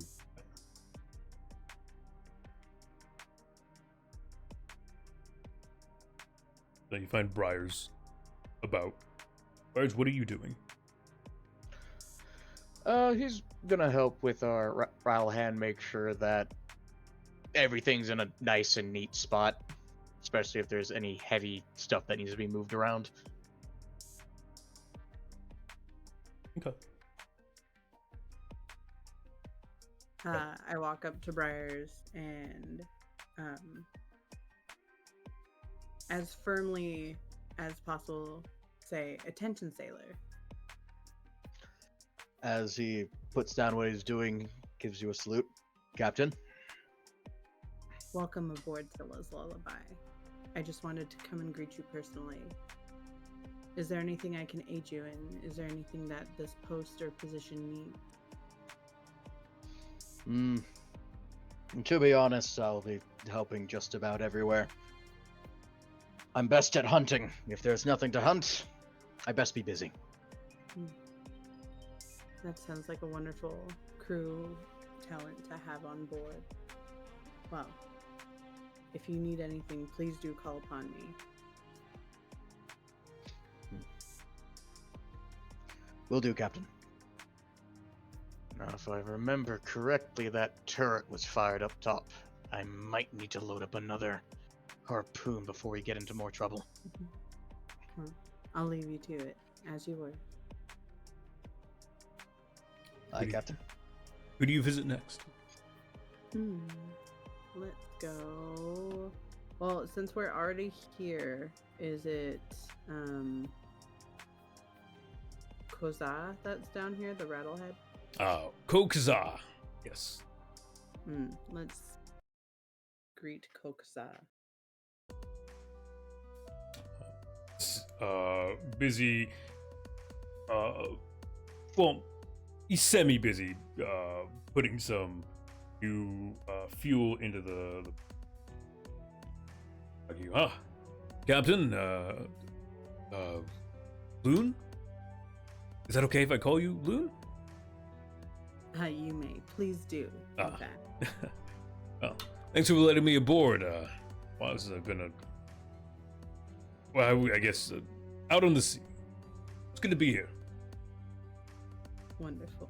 I'm glad to have a seasoned sailor among us. Is there anything that brings you out back into the wild, verdant sea? Well, it's actually to help my latest companion, friend. Met Terramar down below the lower branches of Yig, and well, we kind of bonded over the enjoyment of the dock, and heard a few tales of what he used to be, I guess. Figured, well, the lower branches suck. Getting out of there was a easy want. Oh, I saw your post for needing of a crew, and I'm not really much of a researcher, and that other crew seemed a little rambunctious for my tastes. Why not sail with the Mothra? Adventurous but cautious. I know you're short-lived, but certainly interesting people. Well, we're happy to have you aboard. I'm happy to be here. Hopefully the seas are kind to us. Yes. Fair winds to all. I'll leave you to it, as you were. Yeah. He nods. Smile a moment and kind of sits in a chair. And doesn't have much to do right now. he was literally just up putting fuel in. He's gonna sit there for a little bit.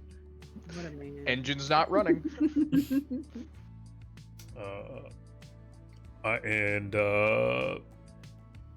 Who would you like to visit next? Our final compatriot, Mhm. Terma. All right, Terramont, where are you? On the deck.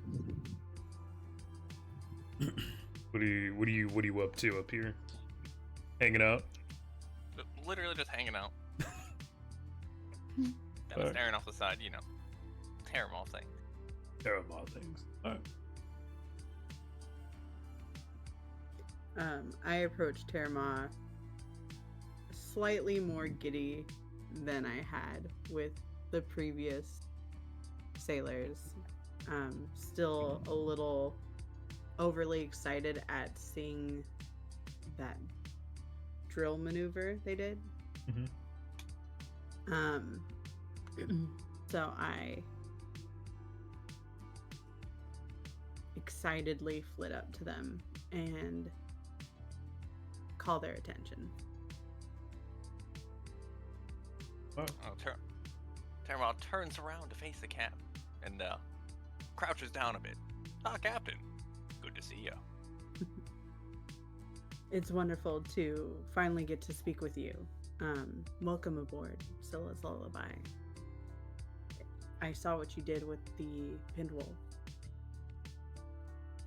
Ah, that was nothing. Things of flesh seem to just kind of fall apart very easily. Well, regardless, we are very, very fortunate to have someone of your skill set upon our ship.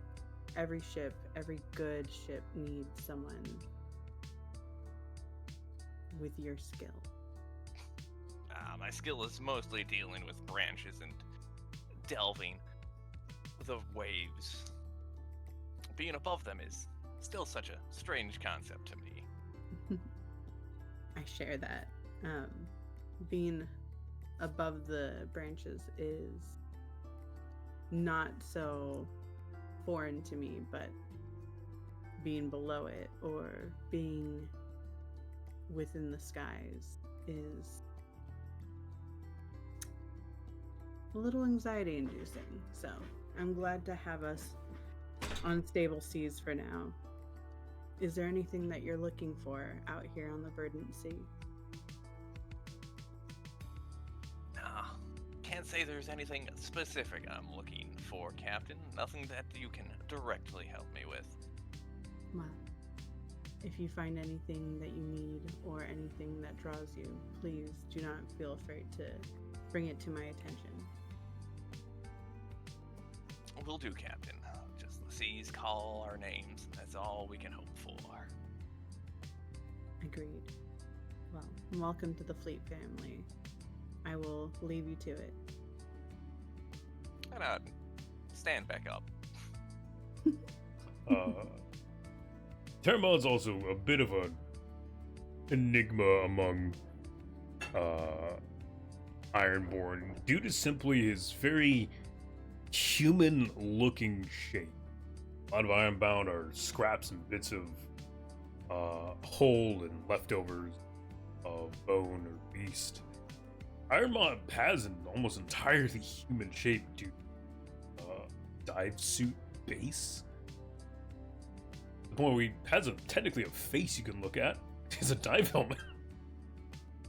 But Don't tell me that. I'm gonna boop the snoot. I'll throw the captain overboard. luckily the captain can fly, but Captain can in fact fly. At least 3 times. Yeah. When Do I you hold the think captain, the, then jump overboard myself. Oh, good luck. Bye bye. Have fun storming the sea. Yeah. I shall leave attention. All right. So back to the journey. You guys have made it about halfway to Arkfang. guys, who would like to take helm? And who's on watch?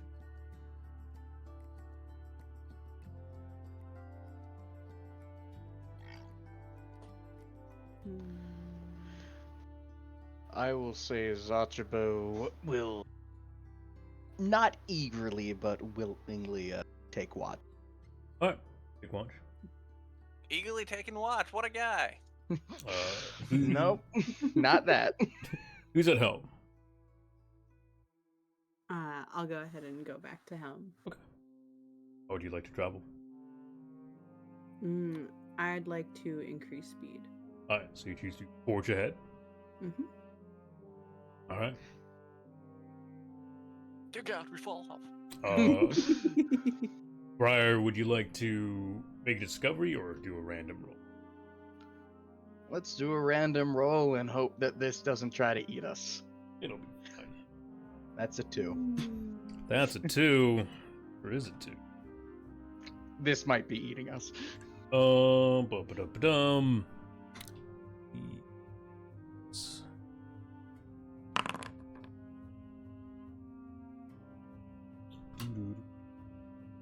Who countered your 2 with a 2?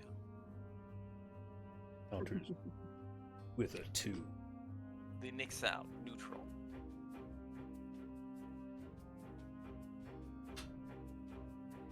Alright. As you're barreling through the branches, tendrils reaching out and grabbing and pulling, suddenly there is a lurch as what is pulled is not part of the tree. Hear a sudden hissing noise, and from front of the ship scurries up a lion's mane. Large predatorial pot-bellied plant. Seems to have been resting here after recently digesting something. But its golden petals spring to life as your ship grasps it and startles it.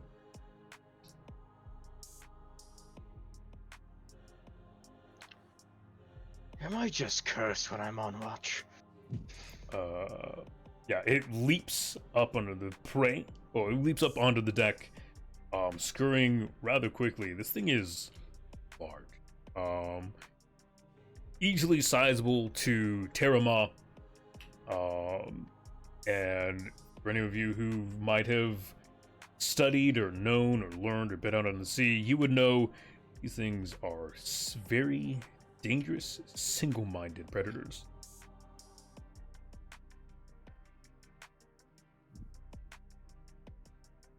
We have company! All hands on deck immediately. Oh, it is but a plant. Terma goes in with the drill. Alright, Terama. Let me click on my character so dice rolls match. Is that, you know, the standard hack, as it is actually plant this time. Mm-hmm. How are you engaging? Just barreling straight at it, or? Yeah, it's a plant. It's made but bark. I'm not very Fiber. deft with a drill that big. But there's only one way to apply drill. I say that, but I could definitely be thrown off the side of the ship. Right. Let's say there's a lot of ways to apply that drill. Home run! Then I will batter Spider Guy into it, cover it with spiders. No, I'm gonna. Please do not rupture the skin. The No, colony would not like this. I'm just gonna go run in and drill it away like any other root against the hull. Alright. So 4 then, right? Yep. Because I've got the matching edge. I've got the skill and all that. Weapon. In fact, the weapon design for plant matter, one might even say. Well, I mean, iron guarded, but Yeah.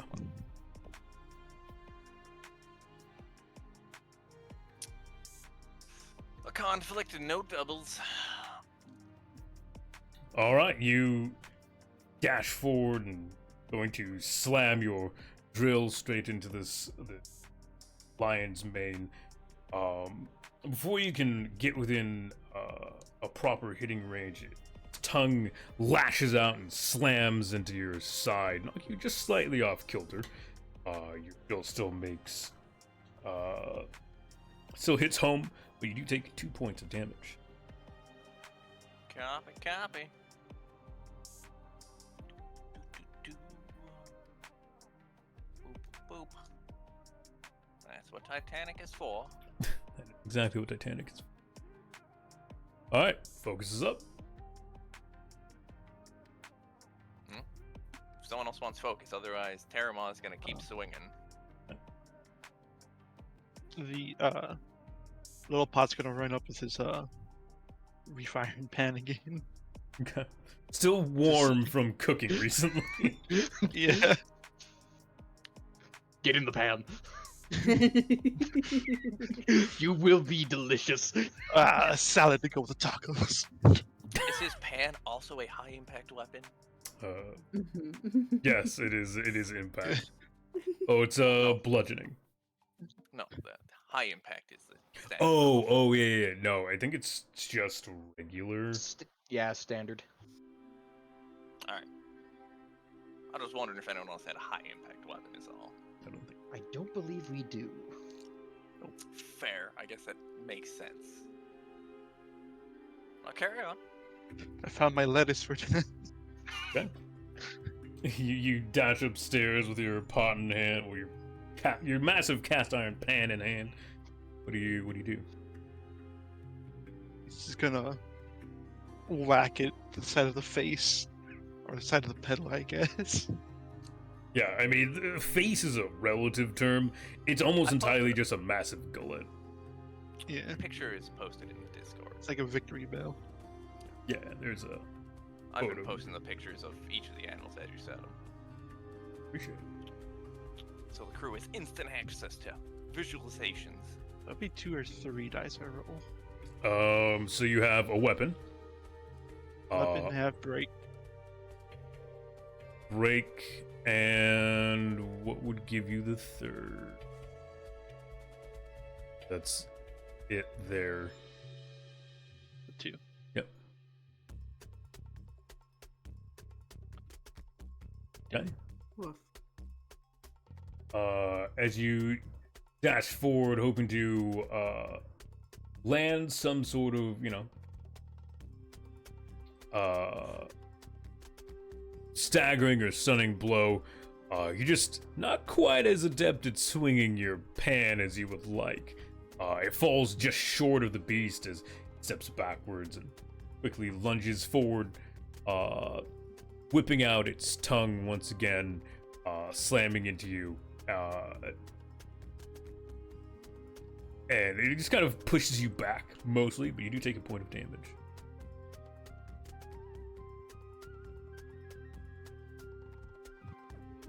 Alright, focus is up.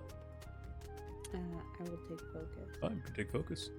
How dare my conflict take more damage than disaster? I would Recommend- love to send my Syringiosquito Okay. towards the lion's wing. You send it out, and that's the thing, that it just sucks up a liquid. Yeah, it drains fluids without being detected. Okay. It flutters out and simply landing upon the plant. It drains just a bit of its planty fluids, I guess.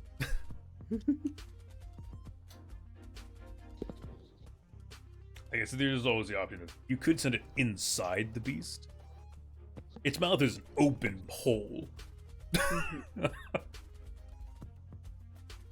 Yell, And more get hole. so, I mean, I don't think it matters if it's inside or outside. I just need the fluid. Fair. I mean, technically, it could be stomach acid over just plant fluid. But yeah. Alright. You collect the plant collects fluid. Your mosquito collects. In this time, you hear sounds of what sounds like something clambering up the backside of the ship. And in a flash of gold and crimson, another lion's mane pops up from the rear of the ship,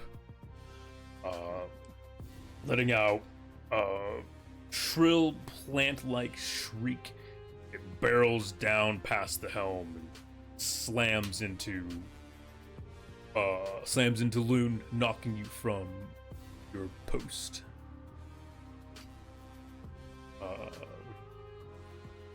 Anything? Do I have any chance to dodge? I mean, you can certainly attempt to. I would love to attempt it. Okay. How are you dodging? Describe this. What do you do? I whip around to the sound of the clambering, just in time to see it lurching towards me.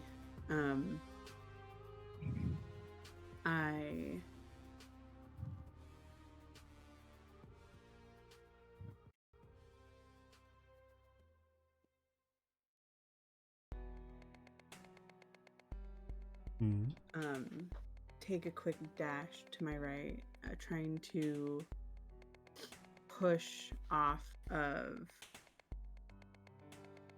the railing of the ship to give myself additional speed. Okay. So that would be. I definitely would have grace on that. Yeah, and grace. Then,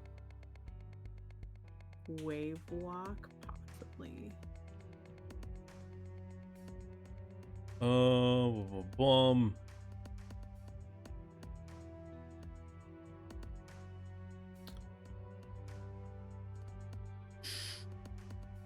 Sure.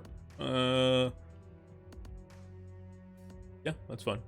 Take one from. Oh, necessarily from Wavewalk. I just give you additional one for agilities. Sure. So 2 die. Grace, blop, blop.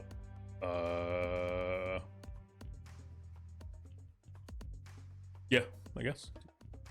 All right. Hooray! I'm so agile. Yeah, you, hearing the beast scuttle behind you, simply stepping aside, leaping off the railing and out of immediate danger. The creature instead slams in the railing that you just had your feet against as you flutter away in relative screech. Focus is up. Also, one thing to note, outside of just actions, you guys all have reactions that you can do. These are less in-depth, and it lets you simply do something in response to other things. So maybe as Loon leaps away from the railing, if one of you had, I don't know, like a throwing weapon or something, you can respond like, all right, in that moment, with the creature like stunned and in a place, you'd be able to throw something, you know?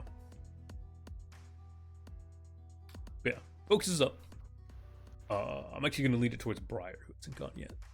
Yes. Yeah, we've got someone who hasn't. As Zachibo sees that there's now a second one of these things, he is going to immediately run over to the harpoon turret, which luckily I did say he was going to reload.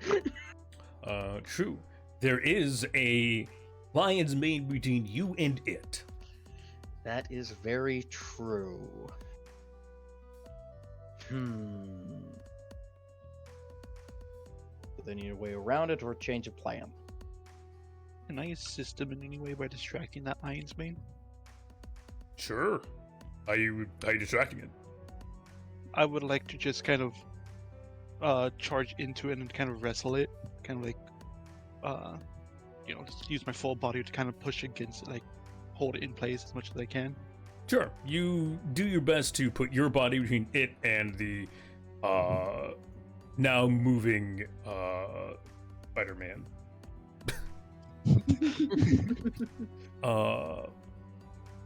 give me so let's see, that would be for little bot. That is force. Oh, I'll give you willpower for that or whatever, so that'll be a dice. Do you have anything that adds I'll give you another one because you're towering. And one because you're armed, so you have something. So 2 dice. 2 6s. Let's go. Nice. And not only do you hold it back, you actually push it out of the way. So, Briars, your path is clear. Perfection to the turret. I made the quick dash. So what are you doing? He is going to get to the turret, and he is going to aim for the one that is next to the, as stated earlier, not so combative captain. Right. You bring the turret around and you fire. Okay, I believe there'll at least be teeth, hunt, and then I have a weapon, so that's 4 dice. Correct? Yeah. Okay. Don't fail me now. Not failed. Shudders at harpoons being launched at the ship itself.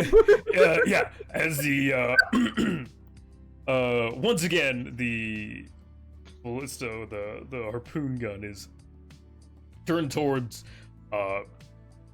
man-made constructs. Duck. You fire it, and it does whiz through the air, slamming into the side of the lion's mane. It lets out a shrill shriek as it writhes around in pain and annoyance. It is not dead, but there is a harpoon lodged in its side now. Focus up. I guess I will take focus and take advantage of the one that was just shoved out of the way in front of me as well, and put a drill into its little mouth hole there. All right, you attempt to fill its hole. Sir. Crazy. Interesting. You drill her. So add +1 to your dice because it is currently being shoved around. That is a double 6. Another sir. double 6. Woo! You're Nice. on fire today. Yeah, you step forward, swinging your drill just past Little Bud as you slam it into straight down its maw and its gullet. You hear the churning and breaking of its inner pot, I guess is. Its tongue writhes around before it's severed from its maw. It squeals and bucks and kind of crumples. It's alive, but it is not excited about this.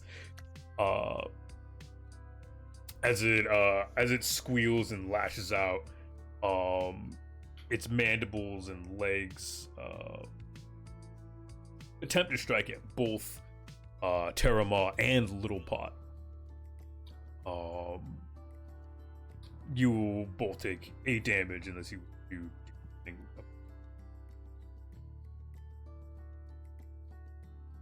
I'm gonna just weather the storm, I guess. Just kind of keep it down. Simply take a point of damage. And I guess Terramaw, yeah, you're drilling into its mouth, so you also take a point of damage. Taking damage even on triumphs, man. DM's cheating. I need a refund. No, it's a reaction from the beast. The triumph was a dust, but. Alright, who, so, focuses up. I mean, you should show us what that pan do, though. Since this thing kind of has a drill lodged in it, Yep. I'm gonna step back, raise my pen up and just kind of slam it down. Alright. You Onto it. slam down with the pan. The char initiates a little bonk. Step 1, That's just pin it. two Step again. 2, discombobulate. Damn. I cannot use that pen. I was gonna say, go and roll it. So give it a +1 because again, it is basically in you guys can shift it around wherever you need it to. It's not going anywhere. So Okay. roll with an additional dice.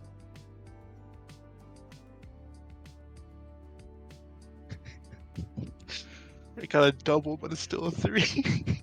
Okay. I mean, it's still so doubles immediately a positive thing. Okay. So yeah, the 3 it still makes it a quote unquote miss, but as you raise up and you slam down the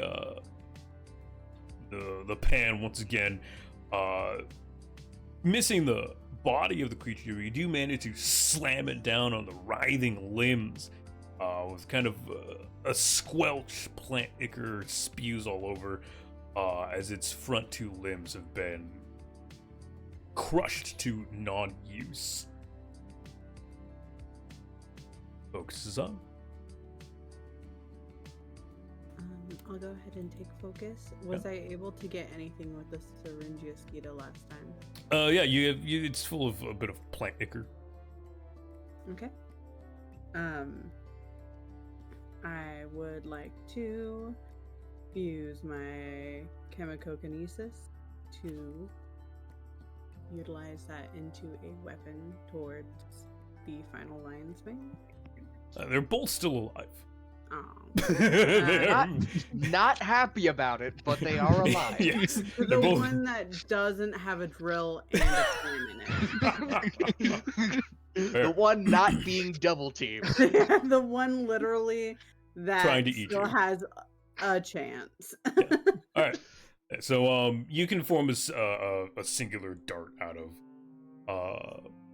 the ichor. Wonderful. I would like to shoot that. Specifically, let's try and shoot it towards the mouth. I'm wanting to shoot it into the mouth. All right. You fire. So you do need to mark for the kinesis. I did. Okay. And then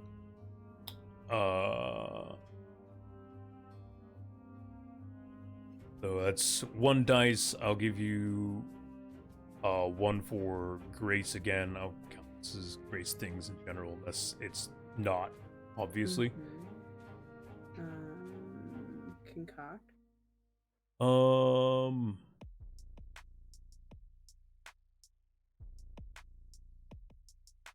I wouldn't give you concoct on this. Okay.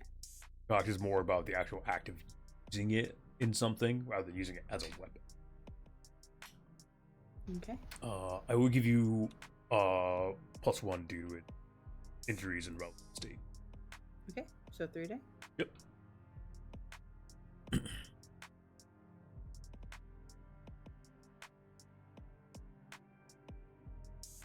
Oh, where did they go? Oh.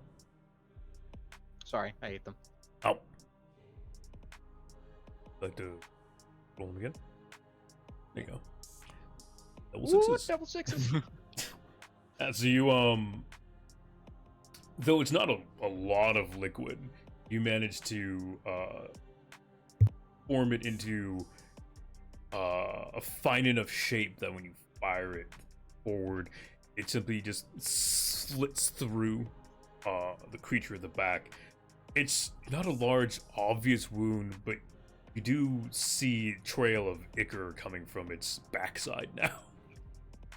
It also it shifts and it's mildly confused. It shrieks. Again, it's not a large wound, but it's an irritant for sure. And now I have more die cards. Yes, now there is Hooray. more. Blood for the blood god. Do that. The lion's mane that you just shot, it lashes out with its stamen, and it grapples it around your leg, and it just begins to pull you into its maw. Oh no. Damn, I'm really getting reactive ones. Focus up. Actually, I'm gonna give it to Briars. Once again, the slowest. Fair. But with the one in front of me being thoroughly bashed and battered, am I able to get up to where the other one is? You can. Your turn is as long as it takes for you to do something cool. I'm not used to this. So, Sachimo is going to full head-on sprint towards the other lion's mane, and he is going to punch the back end of the harpoon to push it in further. Alright, you break from the harpoon launcher and charge the second lion's mane. Barreling towards it, your fist cranked back, and with a heavy blow, slamming it into the harpoon.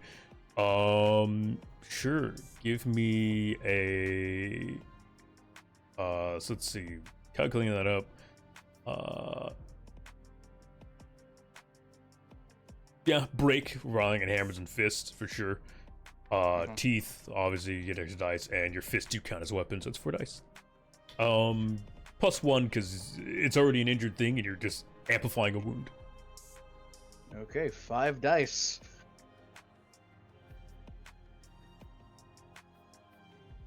All right. Oh, baby, a triple. Triples won't count as doubles, unfortunately. Yeah, it's still just a double, but yeah. You line up, and your fists slam into the back of the harpoon. You do feel a minor scrunching of your own hand. Suffer 8 damage, but as your fist slams into the bowl, it punches through to the other side of the lion's mane. You can see down its maw and its pot belly, the body of the bolt just crosses its entire stomach as it squeals and collapses to the ground. Its stamen lashing around a bit, but unable to gather its full strength anymore. The Master Emerald. Jesus Christ. And it's back! Right. We love YouTube. The Master Emerald. What? Right. Shadow the Hedgehog. Yeah, I'll Wait, probably the end up. Echidna? Hmm? Right. I'll probably end up loading up some tunes and stuff for this, so I can just do it through media. Iffy, what have you been deep Fair. diving lately? Nothing. Master Emeralds, apparently. Apparently. That is actually the only thing that's not music in this randomly generated list, by the way. Everything else is literally music. Except Master Emeralds. Right. Alright.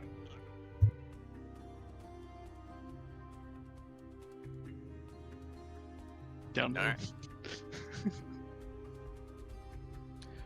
So, you, the second lion mane also collapses to relative inertness. Both of them are, at this point, bleeding out to death and are no longer a danger to the crew. What do you guys do? Is it salad time, boys? So How much of my arms do you think I could get around this thing? they're large. They're essentially, I mean, as you can see, they're essentially large pot-bellied plants. Yeah. lifting this as a whole would be fairly difficult. You would need help from others. You are capable of butchering it here.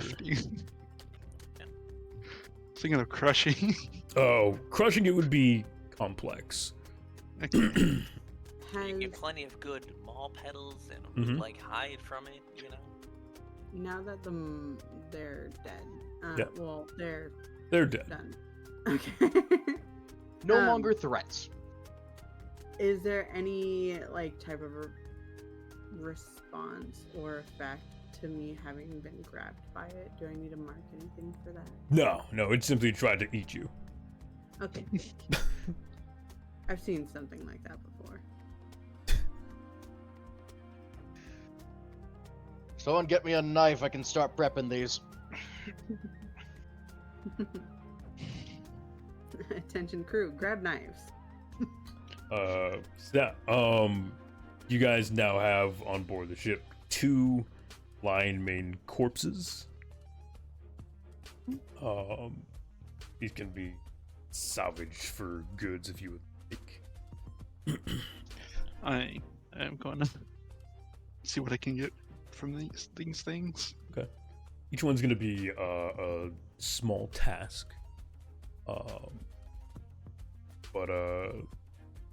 Yeah.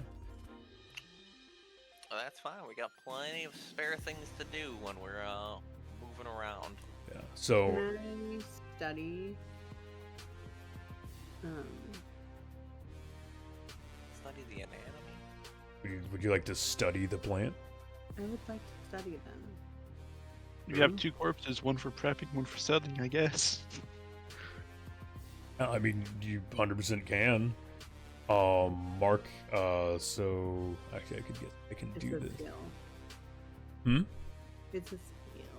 I know, but it's gonna take a little bit of time to do this. So I can add a track to your thing. Lions search, and I'm gonna leave it as a 3-track, 3-mark track. So every like journey point we're asking for what you guys are doing, whatever, or during a montage, you guys can mark temporary tracks to do tasks like that. So, And what what's would it? be? Um, I would put down like harvesting. 2. It'll be 2-track, a 2-mark track. Nothing complex. You have the tools to do it, so, but it's gonna take a bit of time.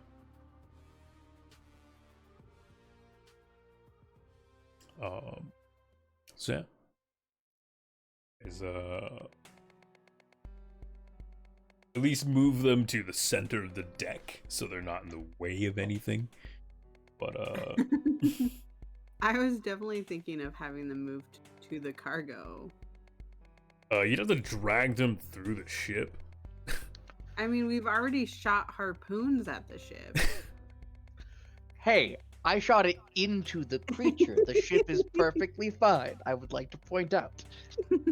I'm dragging did one not to miss. my kitchen, to the galley. So Once again, chopping this thing up will make it easier to move. Yes. true. I mean, we could always just put it on the flatbed. That's You could always put below on the the cargo. That is we below open the the cargo. cargo bed, we move the flatbed out, I push it over, lands on it, we back it back in the cargo hold. You could do that. You could pull out the workhorse, pull it alongside the ship, push the gold mains or the line mains off of the side of the ship onto the flatbed, pull it back into the ship and have it there. If we had a rigging or a crane, you know, we could just move it straight in, but Yeah. Or you could just chop it here and do what you want. Zachubo's just gonna get a knife and just start prepping one of these. Get some specimens that we can cook or something. I mean, I can help the cook. There's, you know, I'll just drill. Right. So yeah. From these 2 creatures, you guys get a total of 5 gold mane petals. You get one severed stamen. That's its grappling tongue. And two like jugs of plant ichor.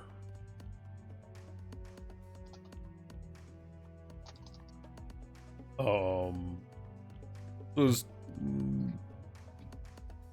two red mane petals.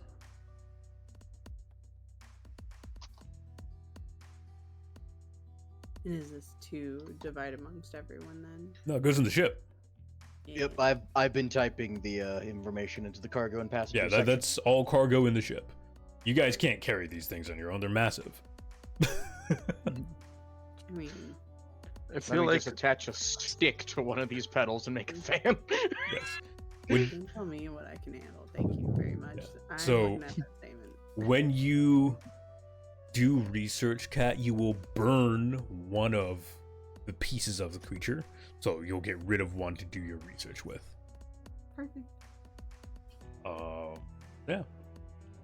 Well, are these specifically specimens or resources? They innately are specimens because they're from a creature. Depending on if you want to prep them into things, but they're innately specimens. Excellent.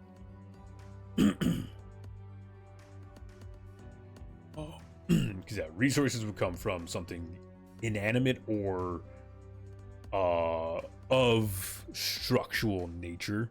So, I don't know, rock golem showed up. That would be more commonly salvaged than specimens. Yeah, it's salvage or specimen. That's Yeah. just determine the difference. Salvage is more of the loot you find on things. Specimens are things you get from creatures and the life around.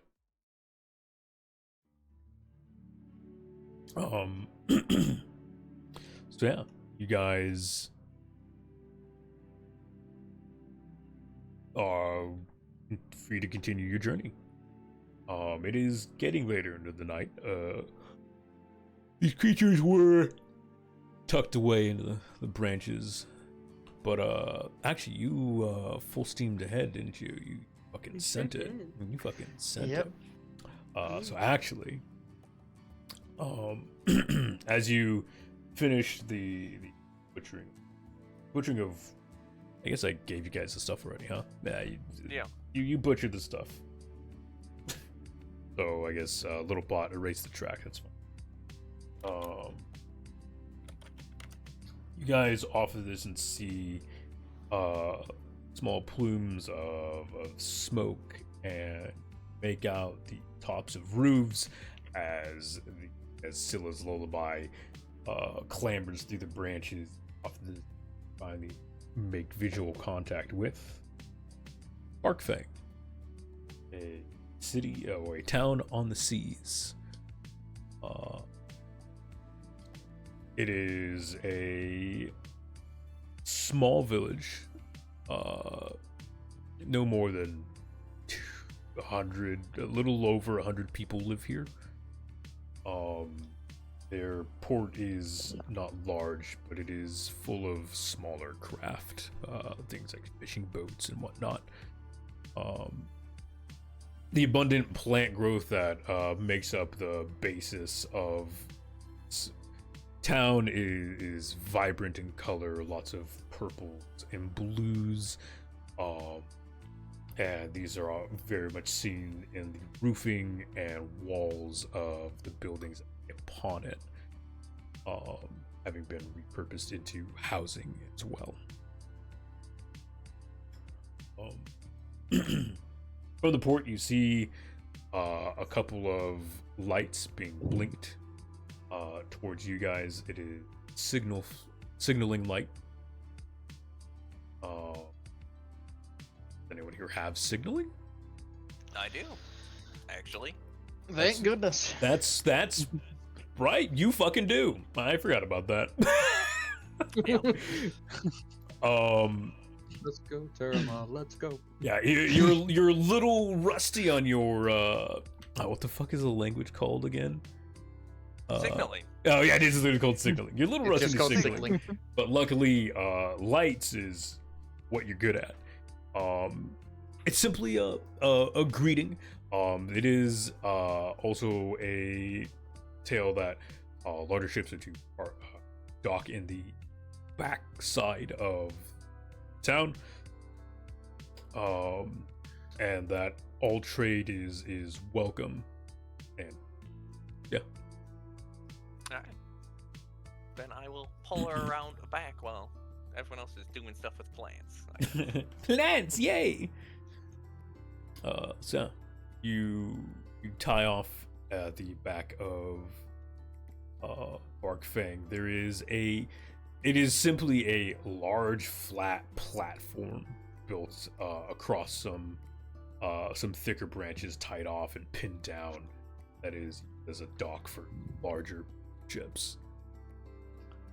A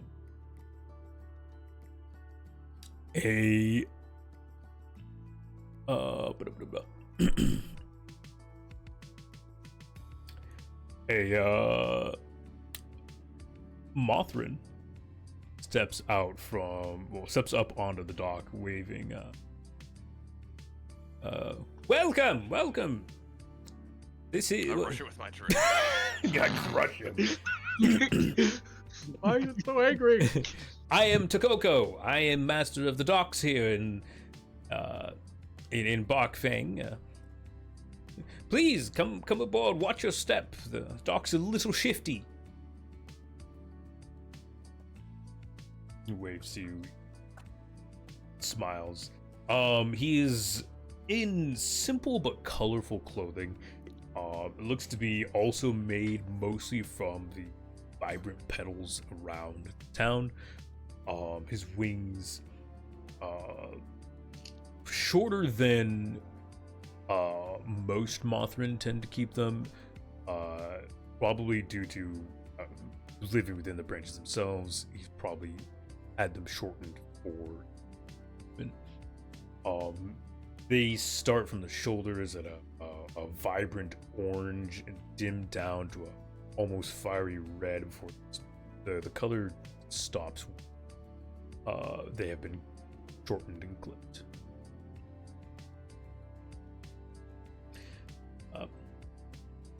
What would you guys like to do? You arrived at port.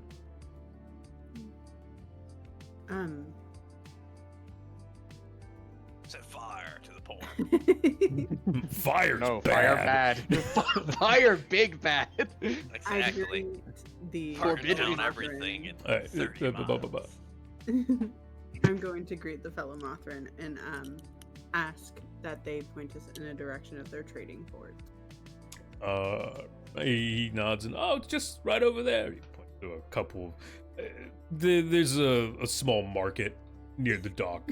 It's like 2 tents. No, it's like 7-8 tents of varying goods and whatnot. There's also a small warehouse that's surrounded by boxes and stuff, where they might take in some larger specimens if needed. Wonderful. I saw that Yig did a launch celebration. Are you one of the new seafaring crews? Yes, hello. I'm Captain Lunarl. This is Scylla's Lullaby. We're just arriving here. This is our first port of our newest journey. Well, it is good to be your first safe haven. I'm glad that nothing horrible happened in your initial voyage. Please, there's beds and food within the town if you need anything. I'm sure an odd jog could be dug up here or there. Have you heard of any other routeless ships that could be of need of help? No, not currently. We don't have many. We don't have large ships of our own. Simply fishing vessels and small scouts, really. But Today's patrol hasn't returned yet. Well, I guess tonight's patrol hasn't returned yet. Please do inform us if you hear of anything. Certainly. The watchtower in the center of town would be a good place to look about. We have a spyglass up there if you wish for see the lands abound. Wonderful. That's much appreciated. And Luna's gonna turn to everyone else and be like, would anyone like to join me to the market? Little Pod's gonna raise his hand. I will.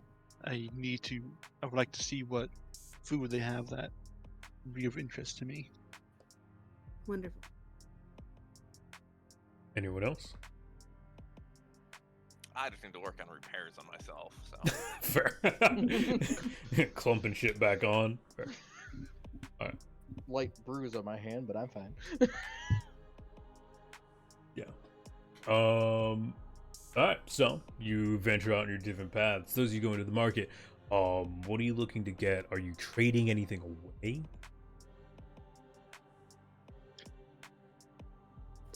You don't have a currency. I'd like to look at any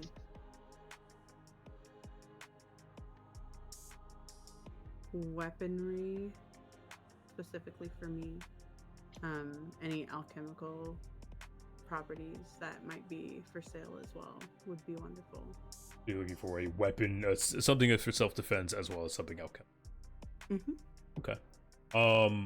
So yeah, there's a stall. There's glistening weapons of all kinds, bone axes and bark saws. There is an old rusted. It's essentially handheld saw bite, taken from probably an outrider that fell apart, and it's now just a weapon. There's also a couple of small chem-fueled flintlock pistols. Nothing fancy. A lot of this is made here or found.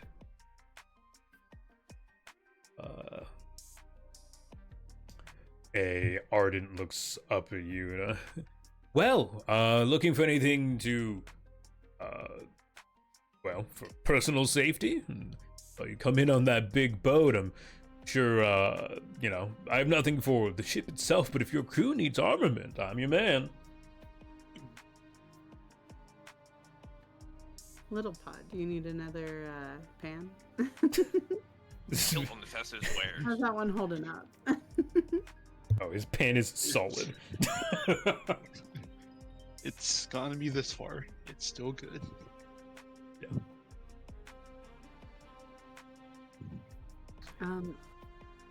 Hello. I'm looking specifically for anything that could aid with self-defense. And also, if you have any alchemical properties, I would be much interested in those. I don't personally have anything alchemical. You want to Gozezo down the road. He owns the village apothecary. You might find something there. Most of my visits there are to get patched up, not to buy anything. So I don't know much myself. In terms of self-defense, I can handle that. As you can see, I got plenty of things. Looking to, you know, something small, something large. This here, he drags over that, the large chainsaw. It's here I found out in the sea just the other day. It still works. It's unfortunate of whatever happened to the back half of it, but grabs it and the bite kicks to life and he shakes it. As you can see, it's pretty easy to handle. It's not easy to handle. He's really forcing it. As he releases the trigger and it slowly dies down. He clumps it onto the ground. I'm sure that'd be great for self-defense. I don't think that would quite work for me. I have not that much upper arm strength myself. Maybe something small, a dagger per chance. Well, I mean, certainly a dagger, but most of these are for carving. I have a selection of bone blades and axes if you'd like. Yeah. Yes, let's take a look at the blade. Yeah. And pulls out a couple. They're literally sharpened bone. With handles and an attempt at decorative wrappings and whatnot. These are definitely more your size. They vary. One of them definitely seems to be built more for chopping and hacking. One has a design very similar to a rapier, though its handle's curved in a forward arc, similar to like Count Dooku's lightsaber.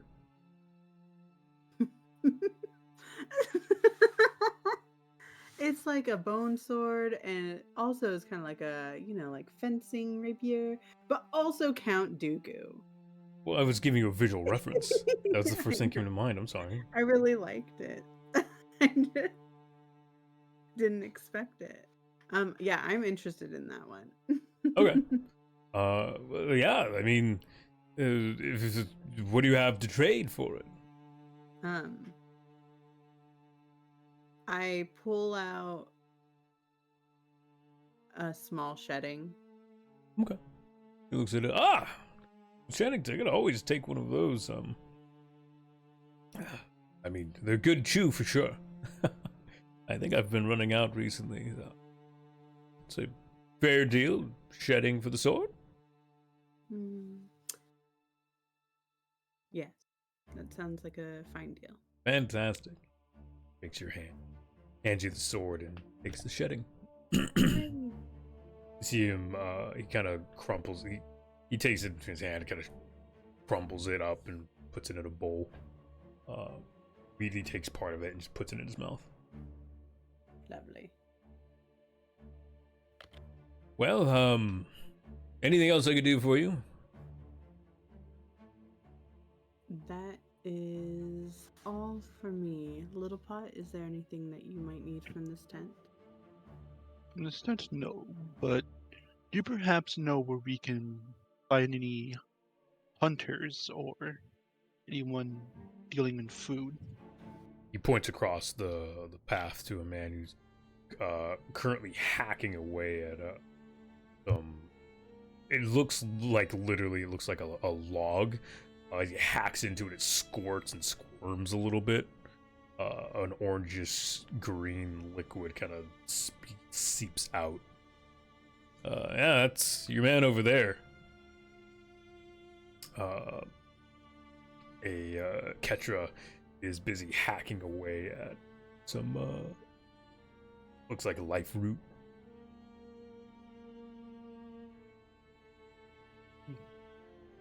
Thank you.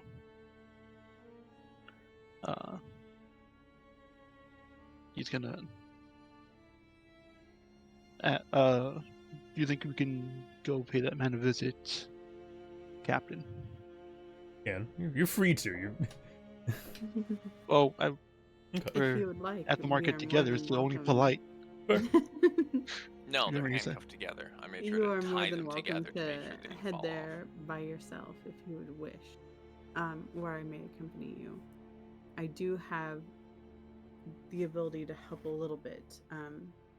Being out on the seas for so long, I do have some brass tongue. The barter trade. I also have brass tongue. Fantastic. He's gonna. Little Pot's gonna walk over to the Petra he pointed to. That And the Ketra, a man-shaped jellyfish at best. You can see through sections of his torso and part of his right arm. You can see inside bits of metal scrap and mixed with bone bolted together to form an inner frame. His rib cage Slightly off kilter. Probably used to belong to somebody. His eyeless, colorful hued face shift towards you as you approach. A couple of his tendrils kind of peek around as if more sensing than seeing you. Is a bright shade of red with streaks of darker purple around his eyes and face. What can I help you with? Buying? Selling? Want something to eat? Pushes forward a piece of the life fruit. Just cut this apart. It's fresh. It looks very similar to a steak, just covered in bark. And it's a little bit more gooey in the center.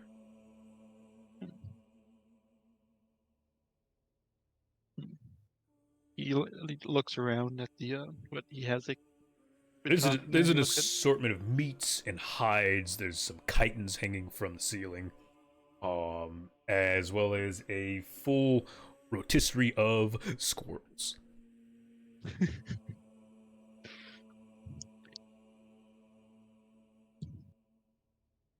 He sees like Milliput's like sees nothing he hasn't really seen before, so he's gonna ask.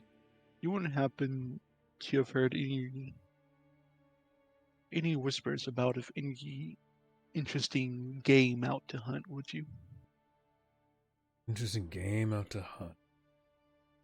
Well, there was a spotting of some lion's mane out there in the about a day's travel out, or maybe half days, depending on speed.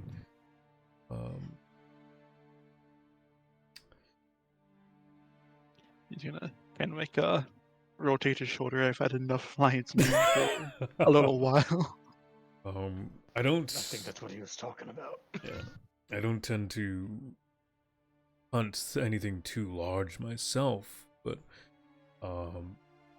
maybe the watchtower crews spotted something further off. I don't venture much more than a mile out myself. As you can see, mainly collecting squirrels. Yeah, I was gonna say, look at those squirrels. Well, how much for the squirrels, I guess? He pulls off a line of about 10 squirrels.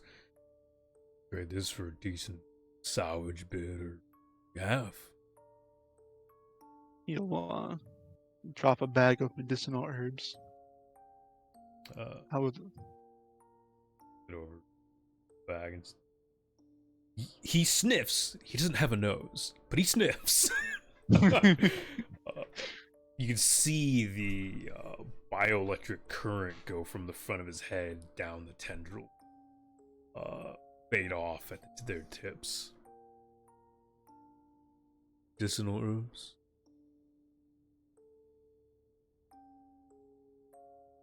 I'd say it's a decent trade.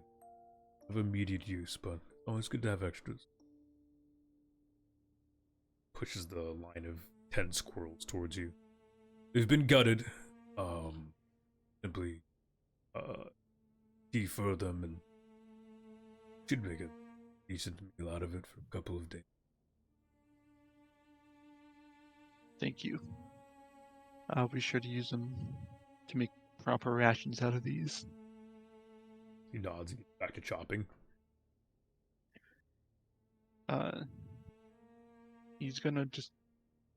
Lopat's just gonna wander back to Scylla's Lullaby to prepare dinner for everyone. Terama, you up to anything? Yeah, nothing in particular. Like I said, just maintenance. Maintenance. Make sure there's enough chunks of wood to shift around to keep your seals up. Yeah, I mean, I did take some damage, so that's all my concern at the moment. Fair. Briar's, you doing anything? Knowing that this place most likely will not have the, at least in the library, compared to Yig. You said there was a mention of a watchtower.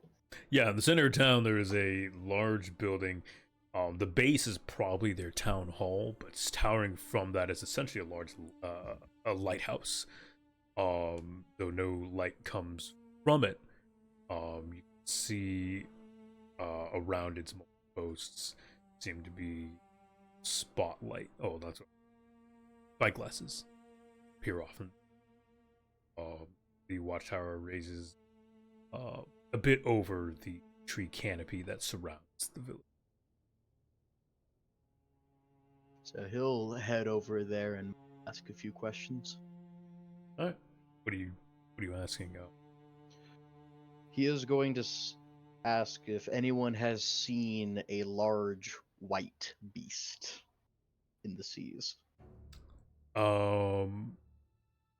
The ardent that you approach. So I guess where you're asking, are you going to the tower? Or where are you going to ask this? He's going to go to the tower to see if there's people who would be, actively on watch, or people who have been on watch. There is always a rotation of watch. Due to the town's innate vulnerabilities. Yes. Zap, about halfway up the tower is a living quarter for the watch crew that's currently there. An ardent man sits upon a bench and over to you, asking about a large white creature, a white beast. I haven't seen anything extensively large, no. What does it look like? That's the main issue that I'm having trying to find it again. I never got a good look. Oh. Well, yeah, we don't get much large creatures around here. For the best, really, we're not equipped to defend ourselves from such things. Our warding fumes that we keep around the town tend to ward off anything too large. Small scavengers that we get around. There was a recent sighting of some lion's mane out there, but nothing large and white as you've described. I see. I will also let you know that you do at least some of those lion's manes. Yes, we saw your scuffle on your way in. The watch crew gave us the heads, that's why we had the signal man ready for you on your way. That adds up. Anything else I could help you with? If you're looking for a large creatures, the hunted community aboard the Glitter Crest, might be something you might want to steer towards. A bunch of ruffians, honestly, but that many crews, someone has to have known something about some large white beast.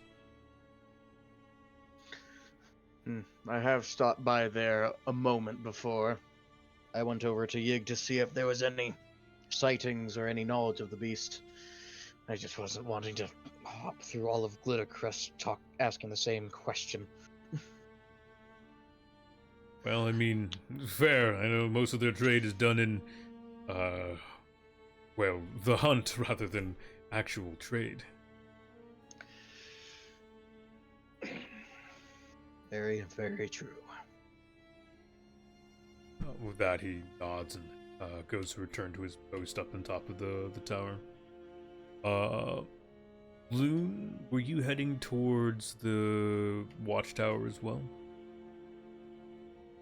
No, I was heading towards the apothecary. The apothecary, that's right. Right, the apothecary nods and a plethora of plants and liquids surround an Ectus whose stout nature, almost to almost like dwarfish in size and shape. They stand upon a small step stool through over their counter, past some baubles and bubbling tinctures. What are you looking for? I go up to the shopkeep. My eyes are glittering as I look over everything. And I ask if there's anything interesting that they've procured lately. Anything interesting? Well, I procure a lot of interesting things, honestly. Let's see here. Yes, this chitin from a beast that prowled the verdant sea years ago. Hasn't aged a day since it was taken. Here, I've been simmering up a new concoction. I think it's drinkable. And my squirrel found an interesting nut. There's a squirrel in the back who's kind of staring at you. He's chewing on what looks to be a regular walnut.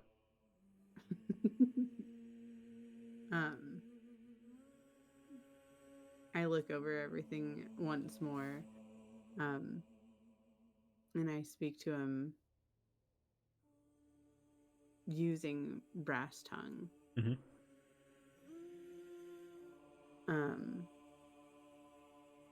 About the journeys we've been on so far, kind of going off, giving him an idea of what we've already procured and what could be of use to us in the future. Yeah, I could always use the ichor of lion's mane. Makes for a great stew, or a solid paste if for patching up wounds or something. If you're willing to offload some of that here, I might be able to scrounge up a bundle for you or something to equivalent trade. I think that might be a definite trade we could go with. Let me have some of that ichor ready and brought to you. You go and gather a pot of ichor. That'll take a resource. In return, he trades to you a bundle. It consists of one specimen of life fruit, the weird steak stuff the chef was cutting up, as well as a mixture of there's a plethora of the different colored petals around town that are chopped and turned into strips and bound together. They've been dried and says that they'd be good for homebrewing teas you need to, or if mixed with certain stomach acids or digestives, it produces a more fouler scent that might deter some smaller creatures. Okay.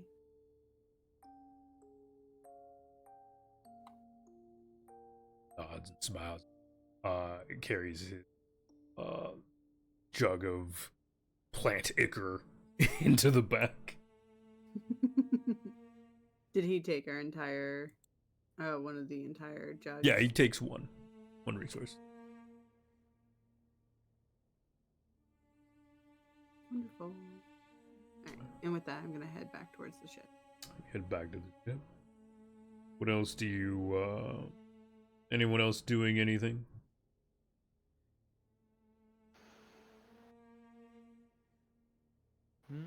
Nah. Briar's gonna head back to the boat as well. All right, everyone gathers back up on the ship.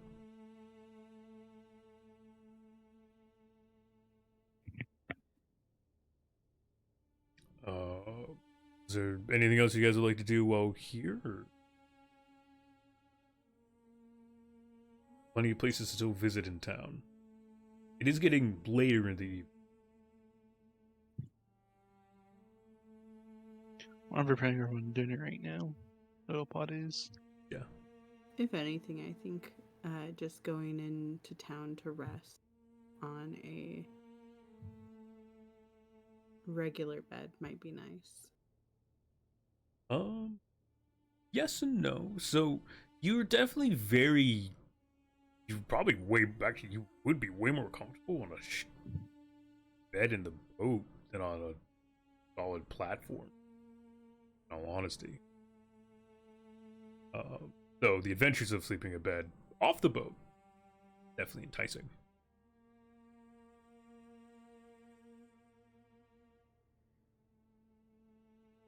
There is not necessarily an inn. It's simply a family house open to visitor resting period. A woman who greets you at the front door. A bit poorly. She's well taken care of. Smiles and nods and, oh, you here for beds? And are all of you going or just Loon?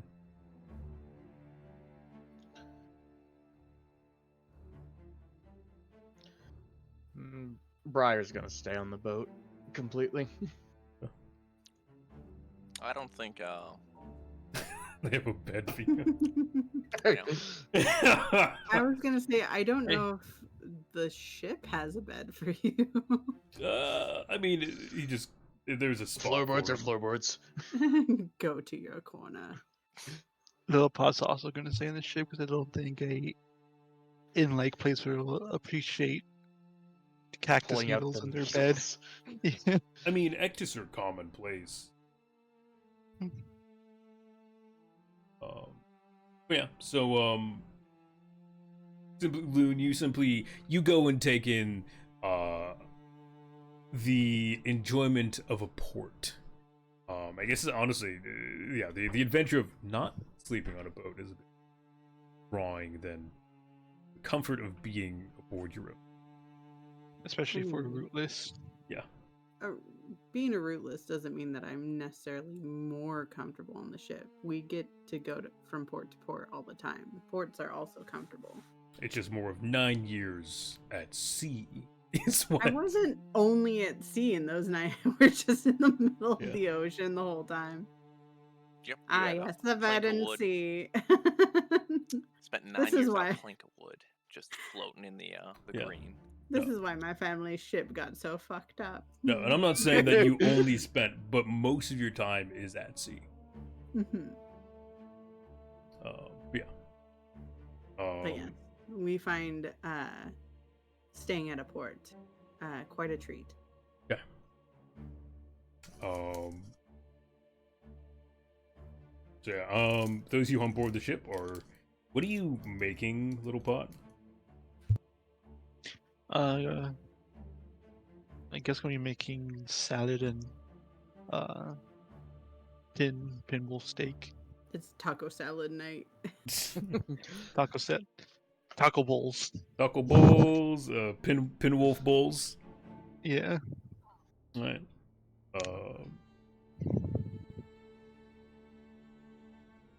Yeah, so you make up some pinwolf bowls, and it's shared amongst the crew who stay aboard the ship.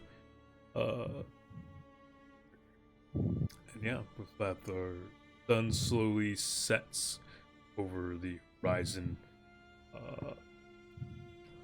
stretching across the branches and leaves of the verdant sea, giving it an almost golden hue. And as it slides across, the light slips across the colorful plants around Bark Fang, they almost glow until the rises and small shimmer seen across there,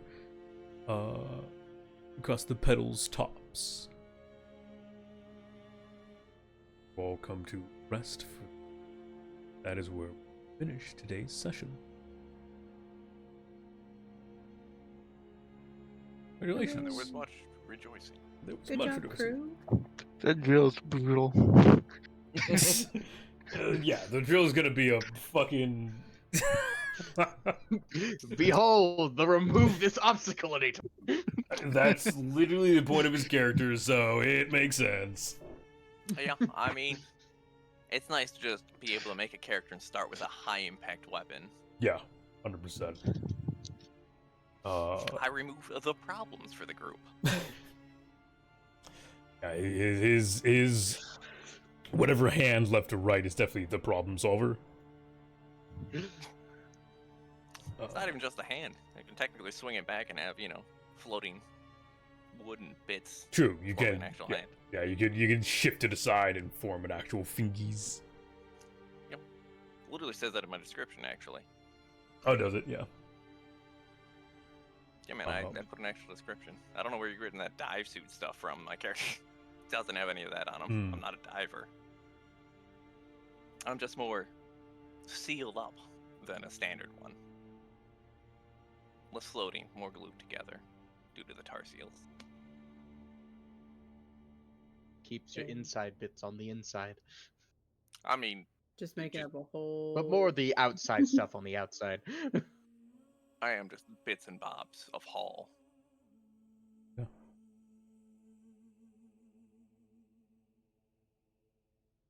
All right, so, I hope you guys enjoyed your ventures. See, we will be back next Wednesday unless something horrible happens.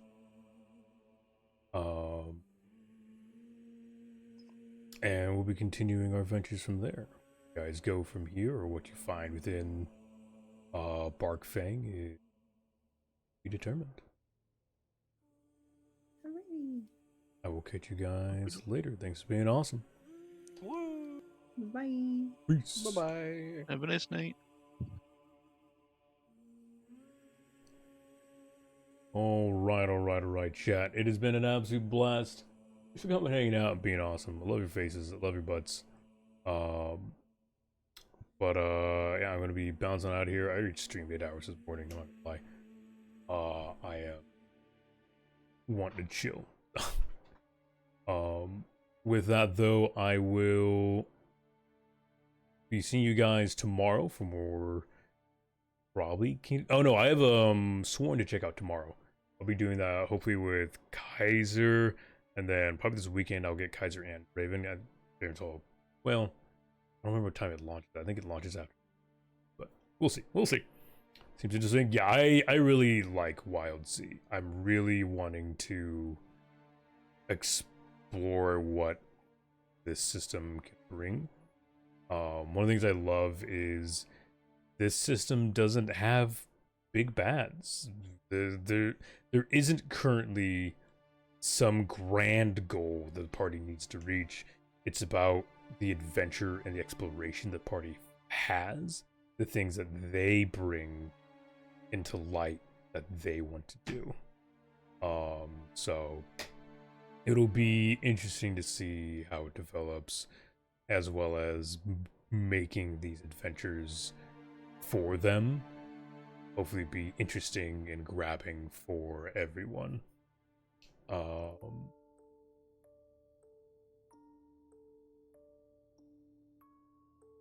yeah,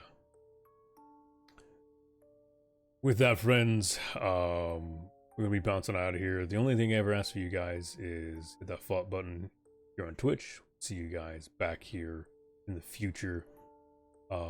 You all are welcome to join the Discord, follow me on Twitter and Blue Sky. Those are the great ways to get to know what's going on for stream, as well as keep in touch with me and the community. All are welcome. We love your faces. I will see you guys, as I said, tomorrow. Gonna be playing some Sworn with friends. And sadly with that, the tavern doors will be closing. So finish your drinks, ladies and gentlemen. And until next time,